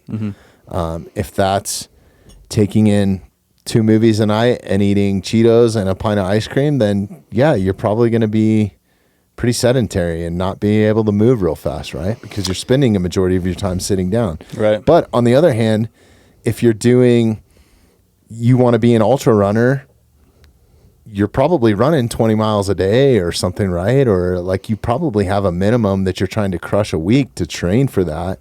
Or if you're trying to crush the world record in assault biking, what was kind of the build up to that, dude? That's great. That's badass. You hold the world record too, by the way, man. Congrats, dude. Yeah. I can look you up in the Guinness Book of World Records. Pull it up. I actually just did this. That's fucking badass. Google a 24-hour male assault bike world record. I just did this the other day because I was curious if it was. So they break it down by gender too, huh? Yeah, it's all by gender. Okay. Here's the thing is, and I can say it now that I have the world record, is Guinness is a absolute nightmare to work with. Really? Dude, they're a nightmare of an organization. So like that is something to consider for anybody. They make awesome beer though. Just kidding. Yeah. But yeah, that is something to consider. You got to go to their website. I think it's right there. Yeah. But like the hardest thing for me is like logistics and shit. I was like, I can pedal for 24 hours. Like I feel prepared. I was just sitting all day on this bike. Literally, I didn't make a training regimen. Whatever I was doing, I like made a table out of like a particle board or whatever. And I just biked all day. And if I was like doing email or eating or whatever I was doing, I was just doing everything from the bike, just getting used to sitting there for 24 hours. And that was, I don't know, about a month. I trained for like 4 weeks and just did that for like a month. Wow. That was the grind. There you go. Yeah, they do kilometers on there. That's fucking awesome. So 600. So what do you have to do? Do you have to pay them to come out? Because they have to send somebody to record it, right? Or something? Or like, what's the... Dude, they're a freaking mafia. They're a racket. Listen to this. Really? So I apply to break it, and they're like, if you go to the application page, which anybody can, it's got the apply now thing. You could say, I want to do the longest podcast ever. You fill out your name, Bobby Marshall, and you say, this is what I want to do. And they get, okay. And they're thinking that you're ready to attempt this right now. And they go, by the way, it'll take us 12 weeks to even respond to this, unless you pay us $6,000, in which case we'll respond right now. And then like you're like, okay, probably not. And so you wait the 12 weeks, and then it's the same thing. Any question you have about the record, it's the same kind of lead time. If you have an official sponsor, so say Ruka is the sponsor of your podcast, they have to pay like $10,000 for it to get ratified. They're just like, I don't know. I just was very turned off by the organization itself. Because like as a kid, I was like, oh, this is so cool. Like, I wonder how many people have just said, fuck it, I'm not even going to attempt it. We did. So in the documentary, that's like part of the storyline is like, we were going through this. Oh, there's a full documentary about this too. Yeah, I'm working on a documentary for the whole attempt. Awesome. And that's part of it. Like we were at one point, I'm on this call with my friend Eric Hinman, who you'll have to have him on. He's another psycho. And he's like, you just got to say fuck it. He's like, you got to say fuck it and just not do Guinness. He's like, people don't care. He's like, do it legit, beat the record, and you're just going to have to go without it. And so that's what I thought was going to happen. You also had to have 2 cameras, separate cameras, streaming 24 hours. And so you're constantly we were having to switch Facebook pages because Facebook only lets you go for 8 hours at a time. So we were signed into like 4 different people's Facebooks on 2 different devices. And I'm trying to manage all this while like trying to break this world record. And it was really like those logistical things that stressed me out more than like the biking. The physical work. Except crazy. For when I shit my pants. So that was unfortunate. But that sucks, dude. I mean, it kind of happens when you sit on a bike for 24 hours. But that was when I finished there on the left. And it was a good experience overall. I've said this before. Somebody will break this world record. I know it'll happen. And when they do, it's theirs. Like, I'm good. Yeah. Like, this is not one. There's a lot of things where, like, maybe I'll come out and try Check it again, that box, right? But I'm Yeah. like, no, I got it once and I'm good now. Yeah, hell yeah. So what was the previous record? 395 miles. Oh, so you crushed it then. I beat it by 31 miles. Yeah, that's crushing it, dude. Yeah, I would say. beat it pretty handily. I had 2 hours left when I beat it. So I was like 22 hours in, and then I just tried to rip the last 2 hours as fast as I could. So That's crazy. It was. So tell me about what was going on with your feet. Was it plantar fasciitis, or was it like, because I've had plantars, and that sucks. I've had plantar fasciitis too. That was when I was younger. I had that, but no, it was something from this snowshoeing thing. I was getting fight or flight responses on the walk. Like, my brain was going off like, yo, your feet are too cold, alert, alert, alert. And I was just like trying to tough it out, like just like an idiot. And I was with a couple friends, and they all had full snow gear on, and I'm just Were you barefoot in snowshoes or something? No, I had shorts on and shoes. Okay. Like regular shoes. And they're all in like ski boots and like full dress attire. Yeah. Which I should have been in, but I just wasn't. And Yeah. I had fight or flight going, like, you need to get out of this. And eventually I said, yo, I got to go back down there and like change my socks. Like, my foot is literally wrapped in ice. And it was like 2 hours. Imagine your feet just being wrapped in an icicle. And then the next day, I couldn't walk in either foot, and I had to use a cane to like get around. I just couldn't move. I would go to the gym and I would have spasms in one foot, and it would stop me. I'd be like, oh my God, that was terrible. And then the other foot would spasm. It was, and not from walking. I would just be standing. Was it nerve damage? It was nerve damage for sure. And ultimately the answer was just rest. Like, Lauren asked me today, she's like, did you ever feel that again? I was like, no, I just didn't run for a while and stayed off my feet, and goes away. And that's the message and the moral of the story is, and you were talking about modern medicine. So you broke a world record because that's fucking awesome. But ultimately it just comes down to like the body's going to heal itself. And I think that's the issue when I talk to a lot of people about like medical injuries is like, oh my gosh, what can I do for this? Right? Mm-hmm. That's always our mindset is, what can I take for this? What rehab can I do for this? What can I do to fix this? And we're looking for instant gratification. And we want it quick. We want to be better quick. But the answer is just chill out for a bit. And your body, it literally has what it needs to heal. You just have to give it time. Yeah. And I suck with that more than anyone. I'm like, I want to be better now. I want to go to the mountains and run around. But it's like, no, you just sometimes pushing yourself harder is counterproductive, right? It's not always the answer. But there's a fine line there, right? Because like ultra running, your body's constantly telling you to quit. And you have to be like, no, I'm in charge. Sure. I'm in charge here, and we're not quitting. Well, I think anything. Like, my personal goal, and this is just a personal goal, I'm not trying to break a world record, so spare me the comments and all the bullshit. But like, just the body armor workout has been I had to pick something athletically that kind of aligned with like backcountry, and I just wanted to be stronger and have good grip strength. So it was kind of about jiu-jitsu. So I've adopted the body armor workout is what I'm working at, and I want to do it in under an hour. Can you pull that up? What's the body? It's the Murph. So it's you start with a mile run, 300, 200, 100. Yeah. Okay. Yep. And so you're doing it with a weighted vest? Some of it I'm doing with a weighted vest now. Like my pull-ups, I can't get to 100 with my body weight right now. Are you doing the strict pull-ups, or are you doing the CrossFit butterfly pull-ups? Well, I don't know the difference. So honestly. like a pull-up, like a strict pull-up would be just like this? Yes, I'm doing straight pull-ups. Because in CrossFit they do the Murph, but they like kick their legs up for all the pull-ups. Okay. And it makes it faster and easier. I don't do that. That seems harder on the joints. Like, I'm trying to protect. Yeah, I think it's hard on the shoulders because in order to swing, you got to keep your arms far back, and then. Yeah, I'm not looking at my shoulders are my most important thing. That's honestly that's what why shoots the bow. I stopped rolling jiu-jitsu about mid-August, and I don't pick it back up until about now, just because I'm still bow hunting. It's like I don't need a shoulder injury. Yeah, it's important to me. I felt it this year, like at the end of hunting season, or at least the end of bow season. Like I was having a weird little shoulder thing, and I had to back off shooting for a couple days just because I was shooting so much. I was just like, you got to back off for a couple days. Yeah, man. I had something happening this summer, and it's still kind of lingering.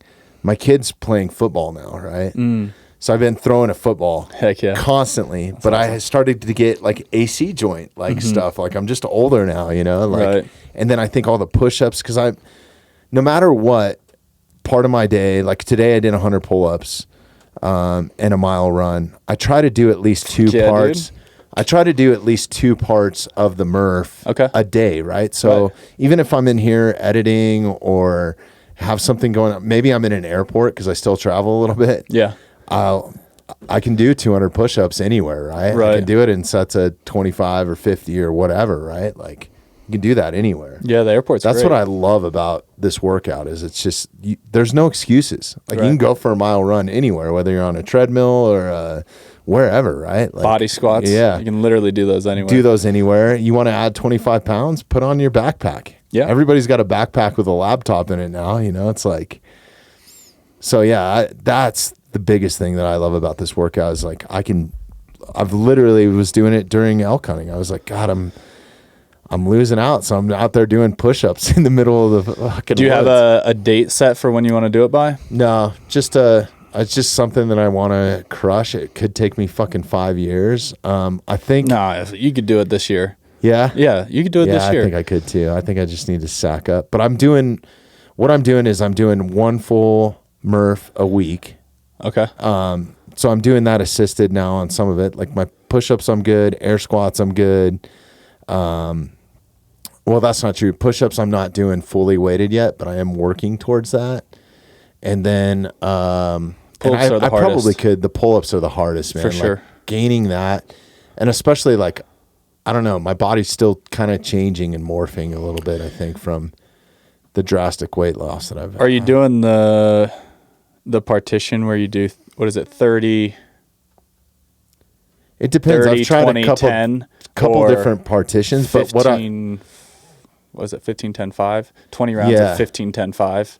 yeah, that's typically what I've been doing, but I would like to work up to where I can just do it straight through. It's kind of that's the goal in baller. under an hour, right? That's Like, when you're a baller. I want to do 100 pull-ups in a row. I want to do 300 air squats in a row. I want to do the 200 push-ups in a row, and then a run on each end of that. All right, you guys heard it here first. Yeah, let's go. I've said it so many times, so I gotta get there. But I have some awesome people in my back pocket that I just need to go seek. Like, hey, give me a training program to hit this. Maybe even you. Yeah, I'll help Right? you. I'm always down. I love like writing different programs, especially for like outdoor stuff like that. Different ways to get better at compromised running. That's like, and that's really what Murph is about. Is like, how well can you handle compromised running? It's that last mile. After you've ripped your legs apart, after you've gotten your heart rate super high, are you able to hit, whatever it is, a 10-minute mile or an 8-minute mile in the back half? Because that's where people just fall apart. I don't know. I'm going to ask you about this. Like one thing that I've adopted, and I notice that my body responds with the most, and I actually put in my fastest mile times, is I've been doing Tabatas. So I'll do like a 20-second sprint with 10 seconds of rest, 20-second sprint. And it's something like, I fucking hate running, dude.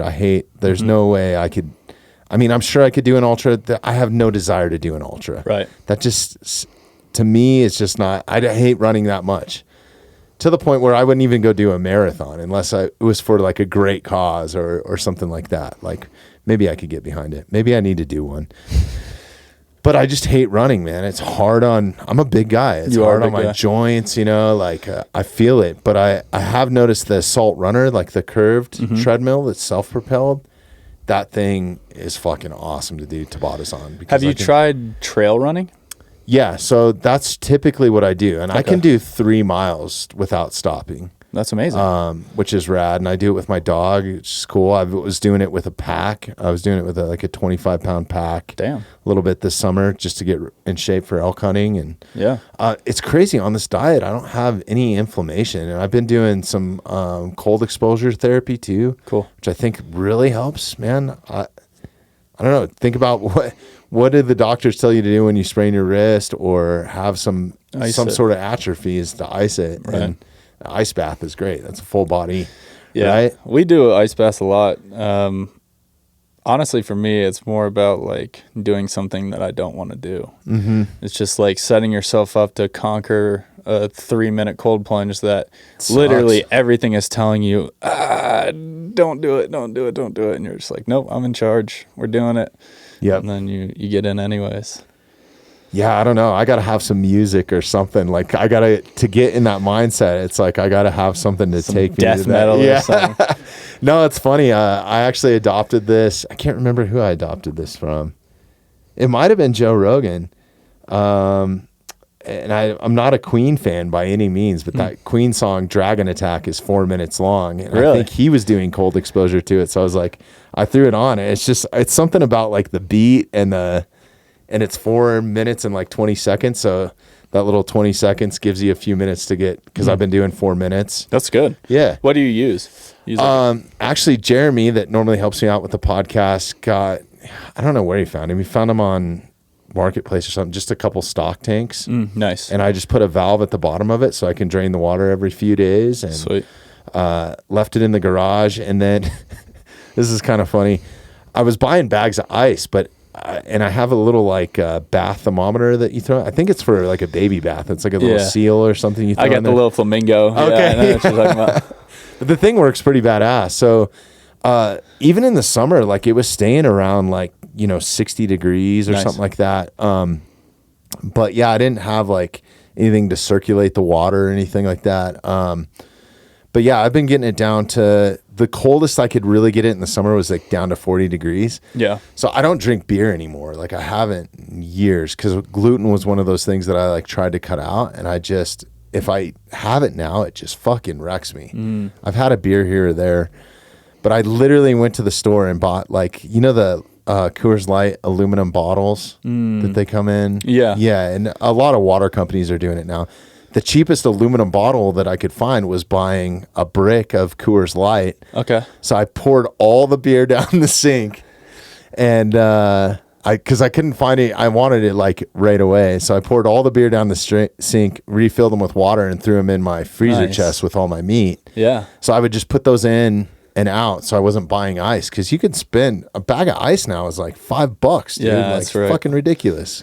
We got Ice Barrel is one of the companies I've worked with, and they're a great group of guys. But is that like it's girls. like a big barrel that you submerge yourself in? Yeah, you can pull it up. They have a couple. I have the 400, which I think is 400 gallons or 400 liters. I can't remember. They have a 300 they just came out with, which is insulated, which is really dope. It keeps it colder longer. And then they're about to come out with a 500. I don't know. Interestingly enough, so it's kind of like Yeti cooler technology or something, or you see that guy in the blue hat? Yeah, is that you? That's awesome, dude. Yeah, it's kind of the 300's kind of like a Yeti. They're pretty solid though, and they're coming out with a chiller, so then you'll be able to connect it and circulate the water and make it colder. There's Lauren, my girlfriend. Oh, nice. And yeah, it's a cool company. And are they a Colorado company, or? They have a lot of employees here. They're based out of Ohio, actually. Nice. I think near Cleveland. But yeah, we did this photo shoot in Boulder, so yeah, it's a good time. But yeah, they have these plastic molds that you fill up with water, and then you set them in the ice chest. Oh, okay. And then you flip it out. Each one's like 5 pounds of ice. So then you have like 3 5-pound blocks in there. Yeah, I was doing that for a little while too. It was like I had just bought like the cheap Walmart like totes or something and was throwing big ice cubes in. Nice. Yeah, that was awesome. But now, I mean, at night we're getting down to the 40s, and it's a steel tank on a concrete floor, and the garage stays pretty. They're gonna be cold. Chilled. It's cold, dude. It's like it's probably 36 degrees. I didn't try it today. I didn't have time but normally that's my hack too before I come into a podcast. Do it early. Workout, ice bath, fasted, and I feel great when that happens, man. There's some studies about early, like first thing cold exposure. I think it was in Japan, and the science on it is maybe a little outdated. Like it was one of the early studies, and there was like some pretty significant jumps in male testosterone to do it first thing in the morning, cold exposure. So I'm sure people will eventually expand upon that, we did 2 studies where, I gave 8 vials of blood.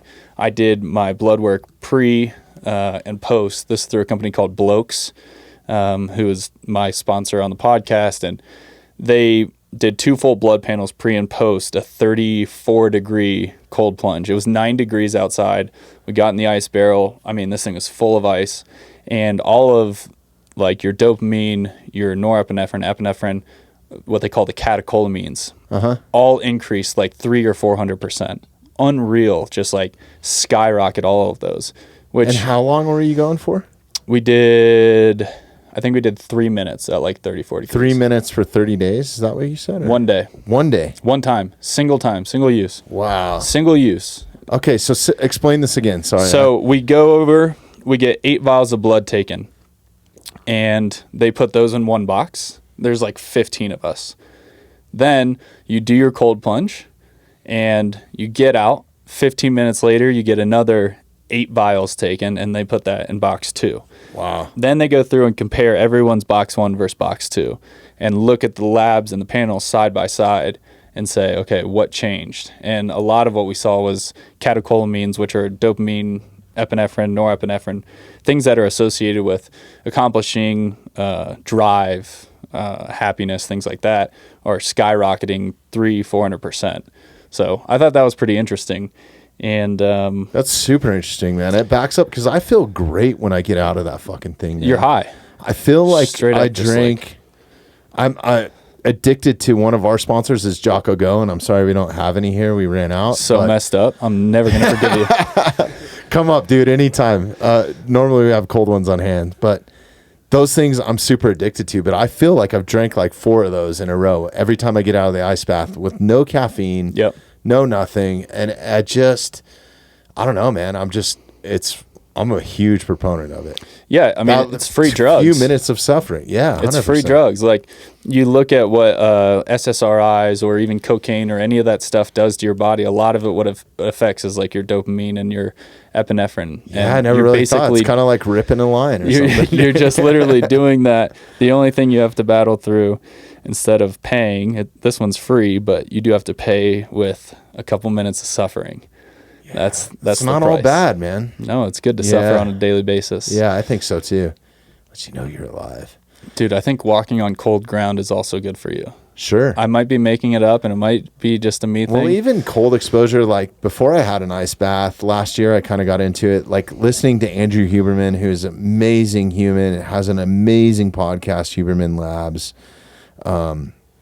He did a whole 1.5 hour long or 2 hour long podcast episode solely on cold exposure and its effectiveness, and positives and negatives. That's what I love about him. Like,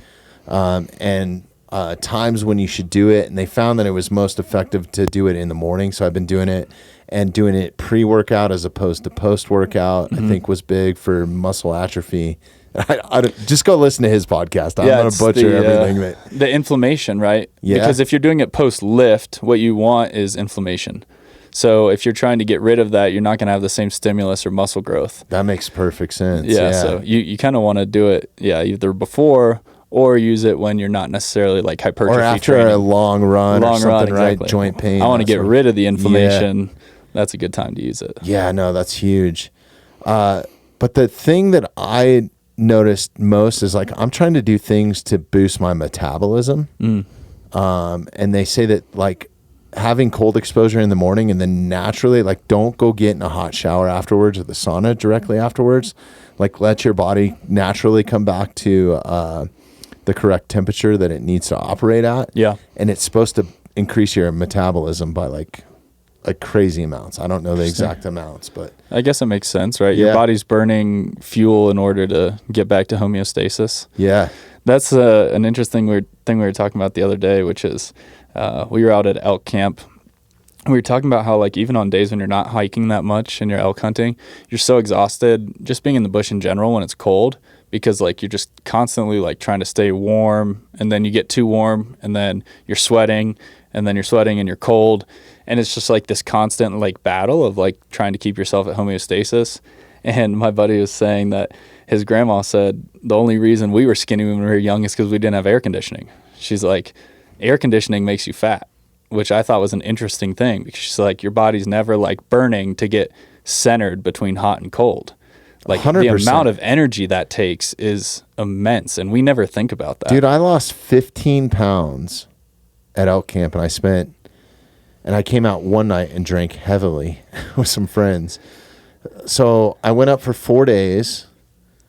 Yeah, I went up for 4 days. Me and my brother, we hunted fucking hard, spiked out, chased it. We had a fucking awesome time. It was incredible.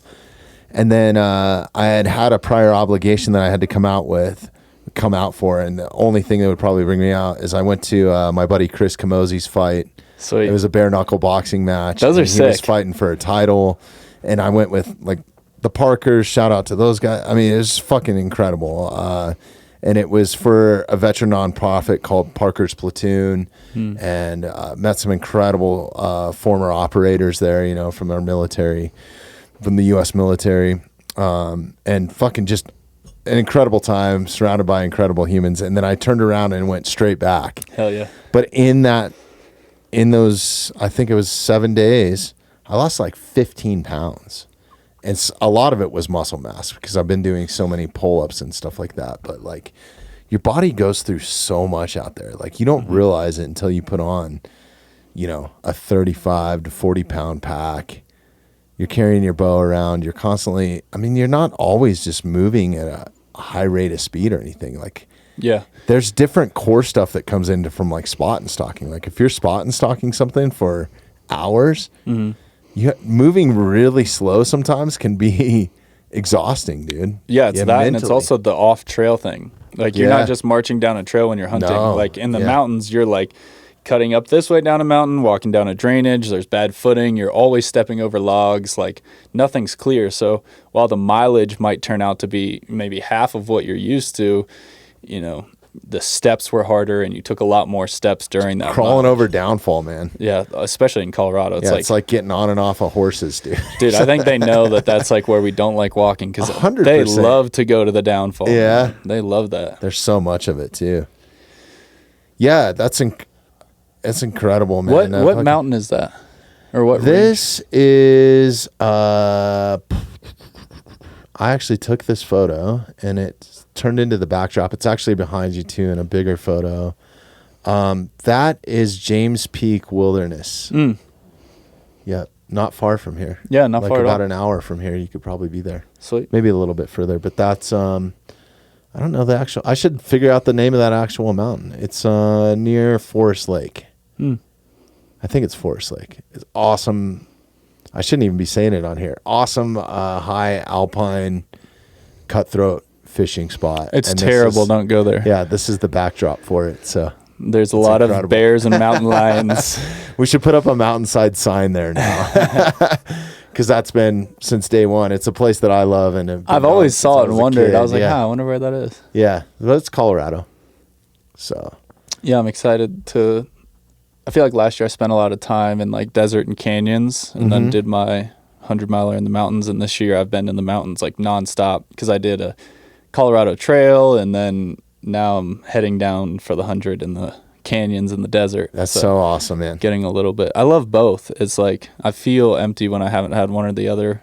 I just like, I don't know. I can't say. Yeah, I'm fortunate I get to travel with work. And like my biggest thing is I used to spend a lot of times looking for dive bars and women and extracurricular activities that I won't name on here, but like as I grew older, it was like all that shit kind of gets boring. So I started seeking out like probably 15 years ago.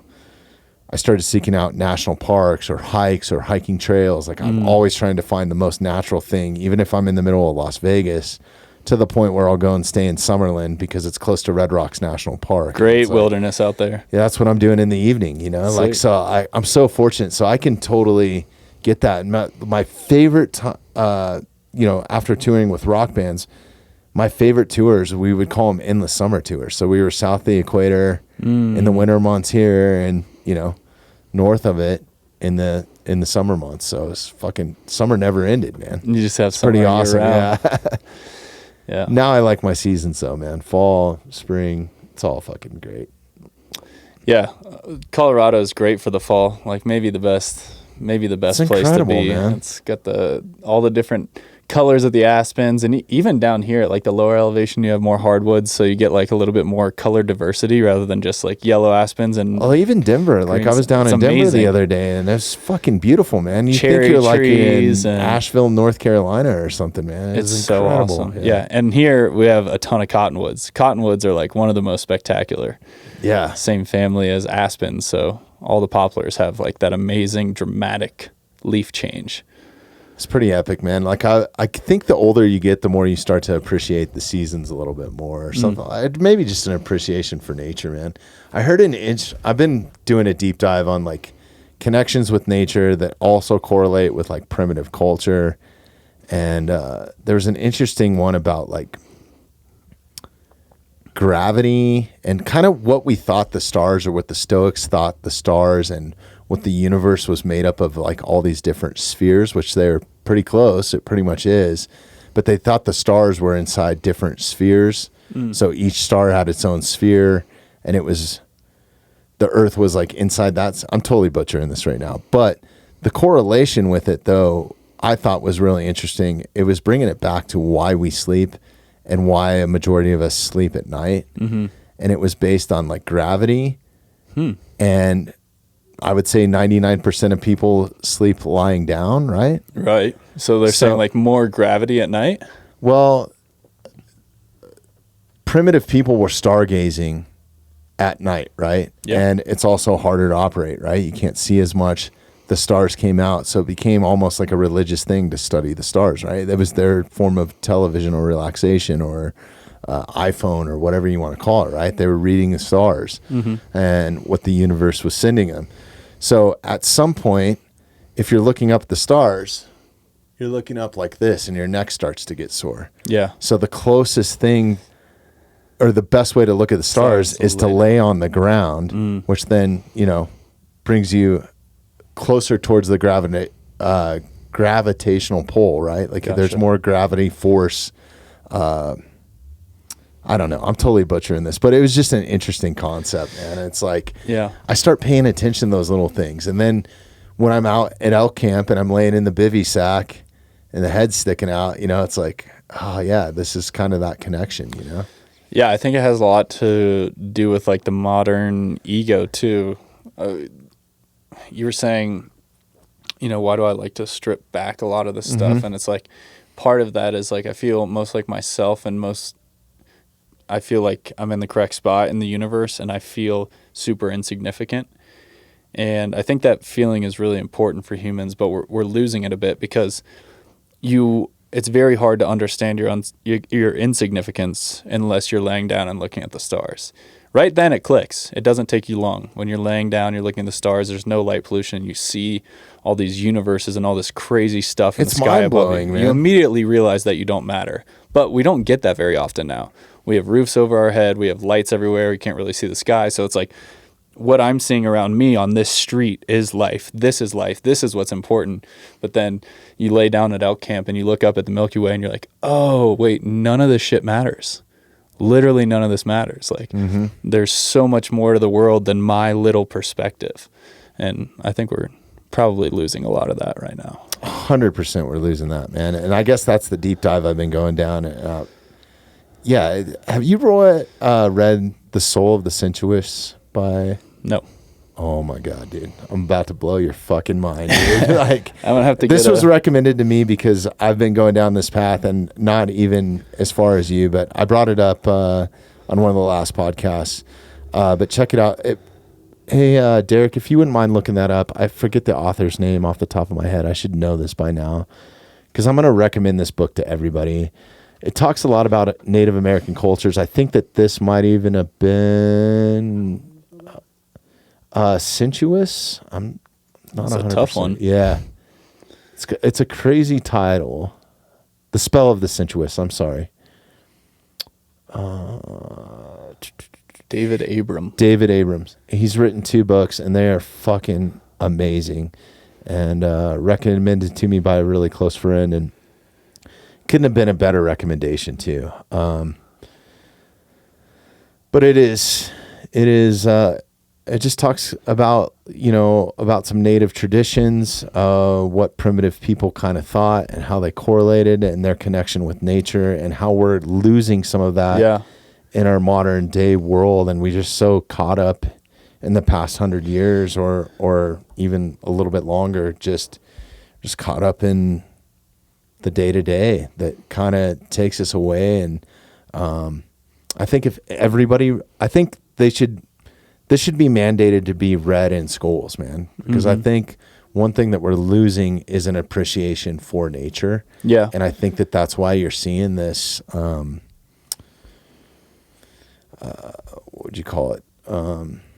Ecological decline, right? On so many levels, whether it's farming or mass produced stuff or everybody having the biggest, best home or the latest iPhone or a Tesla. And I'm just as guilty as anybody else. We all are.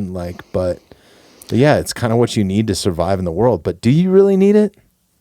You really don't. Yeah, I mean, it's hard. I've gone through periods of my life where I have almost nothing. Like I have less than what's in this room, like by far, like backpack. And I've gone through periods where I have a lot of stuff. And I think everyone's life is going to ebb and flow depending on where they're at. But I think the important thing is just being conscious of it. It's just like making sure that you're still thinking about, okay, is this something I actually need, or am I just doing this for some kind of external validation? Just reading what I can see of the summary reminds me of Braiding Sweetgrass. Have you read that book? No. Okay. I'm going to add it to the list, though. You might have to add that. Okay. And I think Braiding Sweetgrass... Let's look that up, too, so we can give the author a shout out. I think it did really well.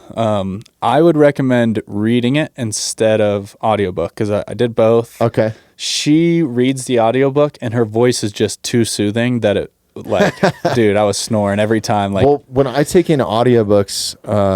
I found, like, if I'm at the gym, it's mostly music, occasional audiobook, sometimes a podcast. Driving for me is podcasts. And then at night, I love listening to an audiobook because there's no distractions. Yeah. Like, I can really just, like, focus on it. And then I set those timers. So if I do fall asleep, like, shit, I fall asleep and my earbud's still in. I'm like, my ear hurts, like, it's probably not the best thing for you, but... Now I'm doing the 75 hard, so I have to do the hard pages. That's like the audiobooks don't count. So I have really enjoyed focusing more on reading from... What's the author's name of this? Robin Wallkimmer. Yeah. Okay. Dude, the first, even if you don't have the book, just go to a coffee shop. It sold really well, so it should be any Barnes & Nobles. Read the first chapter about... creation. So she has a very interesting story where her family's heritage is native, and she is a modern college professor of botany. So she has the spiritual side of plants and she has the science of plants. And she doesn't say like, this is right and this is wrong. She's like, this is how those two dovetail.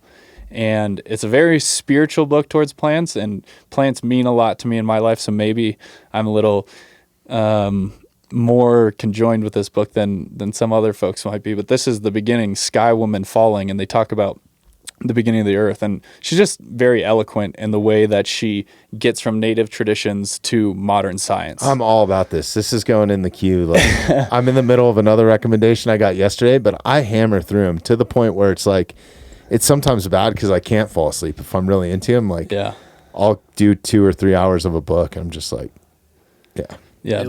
there's a lot of fucking love it though, man. It looks like you can read the whole thing online. Oh, no way. For free, huh? That's cool. I like having the fucking paper copy though, man. I have a paper copy. Next time I literally I try to give away every book I have because I don't That's so rad. Like to I do the same thing. Collect them. I would have way too many, so I try to give away all of them. But plus, they're kind of like repurposed, and I don't know. It's cool. Yeah, I don't know.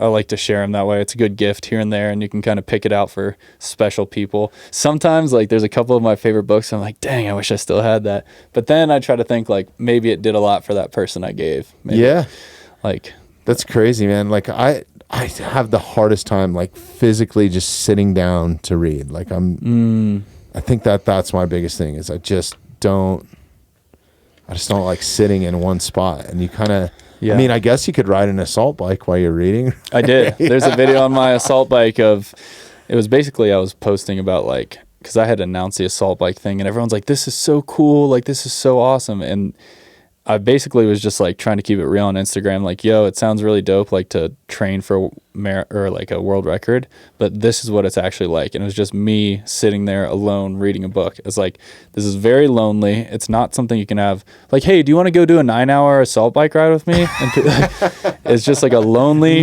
miserable experience. I don't want to do 15 minutes on that thing, but I do. Yeah. Those are brutal, man. They're about as bad as it gets. It was funny. I follow Bert Kreischer, and he was actually here a couple weeks ago, which was cool. I just saw him. We went to the Red Rock show. Oh, you did? Lauren Awesome. got How was the me show? Bert tickets for my birthday. Fuck yeah. It was great. The comedians were hilarious. I think Bert's hilarious. And the funny thing is at the end, like, the show just shout out Bert Kreischer, by the way. Shout out Bert. Yeah. It just like broke down. He like, some girl gave him a joint in the first row. And I don't know. For me, I can't really smoke marijuana because I'll just get so high off one hit that it really doesn't work for me. Yeah, I'm the same way. He tugged on this thing. And I'm like, he's going to be so blitzed. There's no way the show carry on. And it just devolves. People start yelling things and he's like talking to the crowd and he just gets so high. It was That's the awesome. funniest thing ever. I actually ran into him down here at the coffee shop and totally fanboyed him and stuff. Really? Yeah, it was cool though. We had a great conversation. He's a super nice guy. I mean, you guys kind of like have like a similar look. Like you could be I guess we do. You could be like his younger brother or something. You're both just like man. giant opposing humans that could make it was anybody weird. laugh. It was weird running into him and seeing him like I work with a lot of celebrities and stuff on a regular basis, so that I'm around him. But yeah, I kind of fanboyed him a little bit just because of the podcast world. I love his comedy. I love him. Bill Burr is one of my favorites. But yeah, I forgot where I was going. Oh, he made a post yesterday, and I guess he had just gotten one of the Rogue assault bikes, and he's like, hey, to the asshole whoever invented this thing, you're a complete cunt or something like that. You know, like just like fucking. That's how I feel about it. So yeah, maybe Bert and I are very similar. Kindred spirits. Yes. I feel like you're both like happy-go-lucky, good vibes too. Just like I try to be, man. big dudes that aren't hard asses. You know, like I'm bigger than Bert though. Are you? Yeah. He looks huge, but I've never seen him in real life. Yeah. Well, I'm taller than Bert. Is he tall? No, he's probably maybe 6 foot. Maybe he might be 5'11". Oh, so he's like a lot shorter than me. Yeah. I don't know. I just thought you're taller than Bert. You would be looking down on Bert. Interesting. Yeah. I just thought he was big. Yeah. Maybe that's. I think so. I mean, I was standing over him. You're also huge. How tall are you? Like he was like 6'4"? coming. Yeah, I'm 6'3". 6'3". So, yeah, it's crazy, man. Like I'm normally the biggest guy in the room, but some of these people I've been hanging out with lately, like Scott Parker, who used to play for the Avalanche, fucking monster, dude. Hockey He's guys like are wild. Yeah, I mean, like 250 pounds and just fucking ripped. And then, Wolf or Derek. I'm still trying to connect you guys. I've kind of lost touch with him a little bit. He's been busy guy, but yeah, Derek and then Josh Walker, like some of these guys are just fucking monsters, dude. Yeah, I've seen you had a lot of different level of human. Fighters on here too. That's yeah, some of those guys are big too, man. Some of them aren't even big. You can just tell they're opposing. You know, like 170 pounds, but you would never want to mess with them. Yeah, no, it's crazy. Some of the operators I've had in too, like the podcast right before yours was a former SEAL, and he's just the most unassuming. Not a big person of stature. Like the one night I went out with him, we went to the bar and instantly we're walking into the bar and there's some guys like giving him shit on the sidewalk. I mean, he just looks like everything was cool. Like he just took it with a grain of salt. Like what, not like, worth my time. Yeah, it's totally not. But, talking about somebody that performed at one of the highest levels in our military. This was an interesting one. You see that the guy kind of pointing his thumb to me in the bottom left? Yeah. So this was a story where I was running through the canyons. This I just recorded like a couple weeks ago, but a year or two prior, I was living in a truck and traveling the world. Life was good. And my truck broke down. I was like heading to the woods on top of this mountain, and I was just gonna walk until I couldn't survive anymore. I was basically just like, I'm gonna do a solo walk and see how long I can go. On the way up to the top of the mountain, my truck breaks down, and it's a 1992 Ford. It's like this old beat up truck. I got to take it down into town, and I'm just like wrecked. I was like so upset. It doesn't sound like a big deal, but when you live in your truck, it's a lot bigger deal than it just being your car.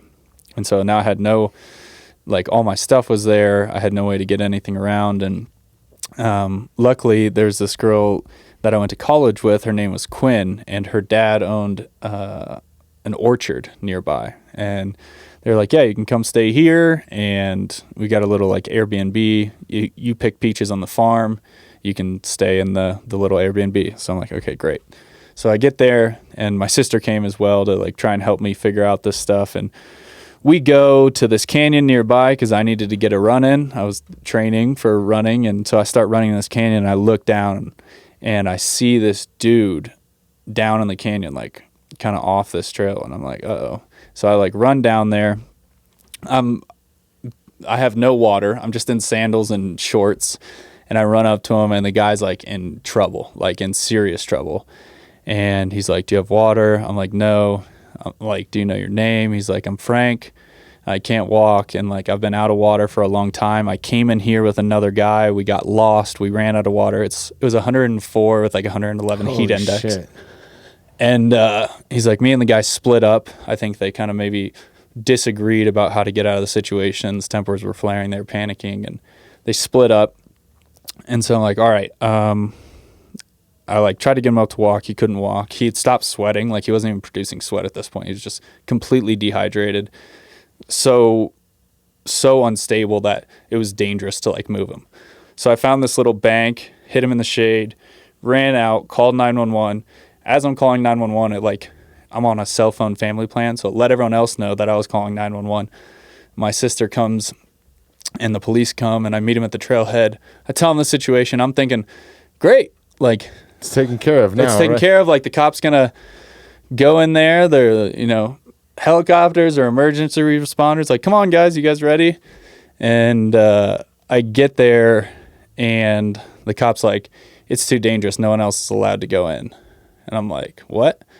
He's like, here's a 12-ounce plastic water bottle. Like, good luck. It's too dangerous to go in? It was too dangerous for any of the cops to go in. It was too hot and too far. And I'm like, okay, whatever. I'm like, Aaron, get some water from the gas station or something and meet me, hike as far as you can to cut down the distance of me relaying. And they're like, she can't go in. Like, she's not allowed to go in either. I'm like, what? And so I run back in, I get him the water, he slugs it, walks like maybe 200 yards, and he can't move anymore. So hide him in the shade again. I run back down. There's fire trucks and ambulance. Was he cognitively okay? Because you start to lose like some mental... No, he was like, everything he's saying wasn't making sense in the right order. He was still there. He hadn't passed out or anything, but sometimes he would like go down one road where you're like, what are you talking about? Right. I was trying to keep him talking the whole time, just trying to keep him talking, walking super slow. And yeah, he had to stop again. So I ran back out. All the emergency people are down there, firefighters and EMTs and cops. And they're like, 2 more water bottles.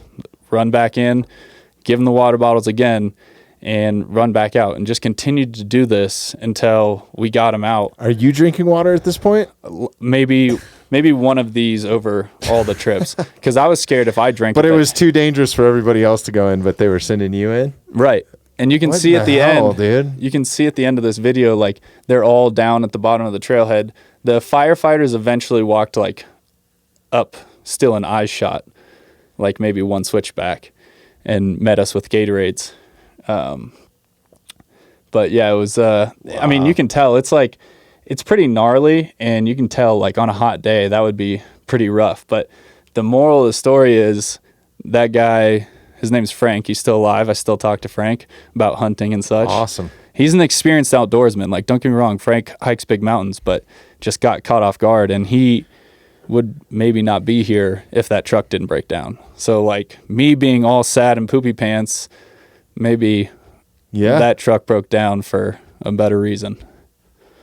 Yeah, man. I don't know, man. I think that there's something to connecting with people, circumstance wise. Like, I've had it happen in my life before. There's some weird thing, like some sort of, I don't know. There's sometimes you're just connected to people. Like Ben Strawn, who we just had in, he road tripped all the way from Garden Valley, Northern California, to come do the podcast with us, which I'm super grateful for, just because we had this connection. And the more I started to talk to him, we had so many similarities in our life. Even though he's a wildland firefighter and a superintendent, I'm a rock and roll roadie, like we kind of grew up the same and have experienced a lot of the same things in life and a lot of the same trouble. And like, it's just weird. Like if you really sit down and get to know somebody, you probably have a lot more in common than you think. Yeah. No matter what walk of life you come from, It's true. It's pretty insane. It was a wild day, but the search and rescue never showed up. And it just was like a good reminder that it's kind of up to yourself and also peers to look out for each 100%. other in the backcountry. I think that there's a false sense of safety going on now, especially with like Garmin products and stuff. And I love my Garmin products, but like that SOS button, or even on your iPhone, right? I've had a lot of the Alpine like rescue people on and stuff like that. They're like, the response time is not what you think it is. Like it could be 24 hours before we launch somebody to come look for you, depending on the severity of what's going on. A lot of these organizations are volunteer based. We also, even in the state of Colorado, a lot of the stuff happens, directly west of us. And the main artery to get directly west of us is I-70. And a lot of these accidents happen on the weekend. Yeah. So it's not just a matter of hopping in the truck and getting up to where they're at. These guys are sometimes taking helicopters to where they need to go. So there's there's all kinds of variables. Yeah, and you think about the last two that I heard in Rocky Mountain. I don't know if you heard, there was a runner that went missing there. They still haven't found him, and they've put all the best folks on it and canine units, and they still haven't been able to find him. So I'm going to keep trying to look for him, and I don't know, go up there and do a little solo recon maybe and try and help where I can. But the reality of the situation is that you got to be responsible for yourself. And even if you're an expert, like that guy had done some 40 big trips or something in Rocky Mountain National Park, like was a legit veteran, and it still happened to him. Yeah. Like it can literally happen to anybody, man. So yeah, it's just a good reminder that we got to look out for each other when we're out there. 100%. Well, we're going to have to wrap this up on this note. Dude, this was so much fun. I got to have you back up here more often. Anytime. It's been crazy lately. Before we jump off, what do you got coming up? I know you have the 100-miler coming up. Yep. And unfortunately, this podcast is going to come out after that. But if people want to go and check out the story, is it at Ryan, or what is your Instagram? At Ryan Quinn Maguire. There's a Okay. period between it. So Ryan.Quinn.Maguire. Awesome. And then you can check out the podcast Yes. at Who the Wild Things Are, and Wild is spelled WYLD. I want to come check out your studio at some point. I'll have you on anytime, dude. All right, so dude. Let's do it for sure. Yeah, the podcast thing's been fun. So yeah, check us out there as well. Done. Yeah, and you're still in Morrison? Is that Still in Morrison? okay? Yeah. Hell yeah! What else do you have coming up after the 100-miler? I mean, you mentioned a world pull-up record, and Yeah, that would be next year. I'm thinking about that. I'm not committing to that yet. But a lot of high rocks is going to be next up. So kind of like hybrid fitness racing. Just really this year trying to see how far I can push my body and then relax in the bush for a while, probably. hell yeah, awesome, dude. I always enjoy talking to you, and thanks for coming up today, man. This has been rad. We've had a great conversation, and I wish you the best on the 100-miler, and let's go on some of the more world records you got crushing here. So Yeah, I appreciate it. Yeah. And this is a very esteemed guest list that I'm very humbled and honored to be a part of. So appreciate you. dude, thank you, man. That means a lot to me, and it means a lot to me having you be a part of that too, man.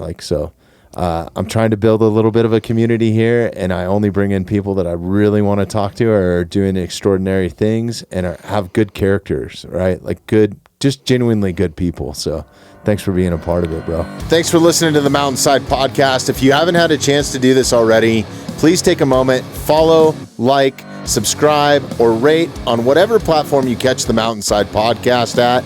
Also, if you'd like some more information on upcoming episodes, safety tips, access to all of our affiliates, and all the badass discounts that we get here at the Mountainside Podcast, check out themountainsidepodcast.com.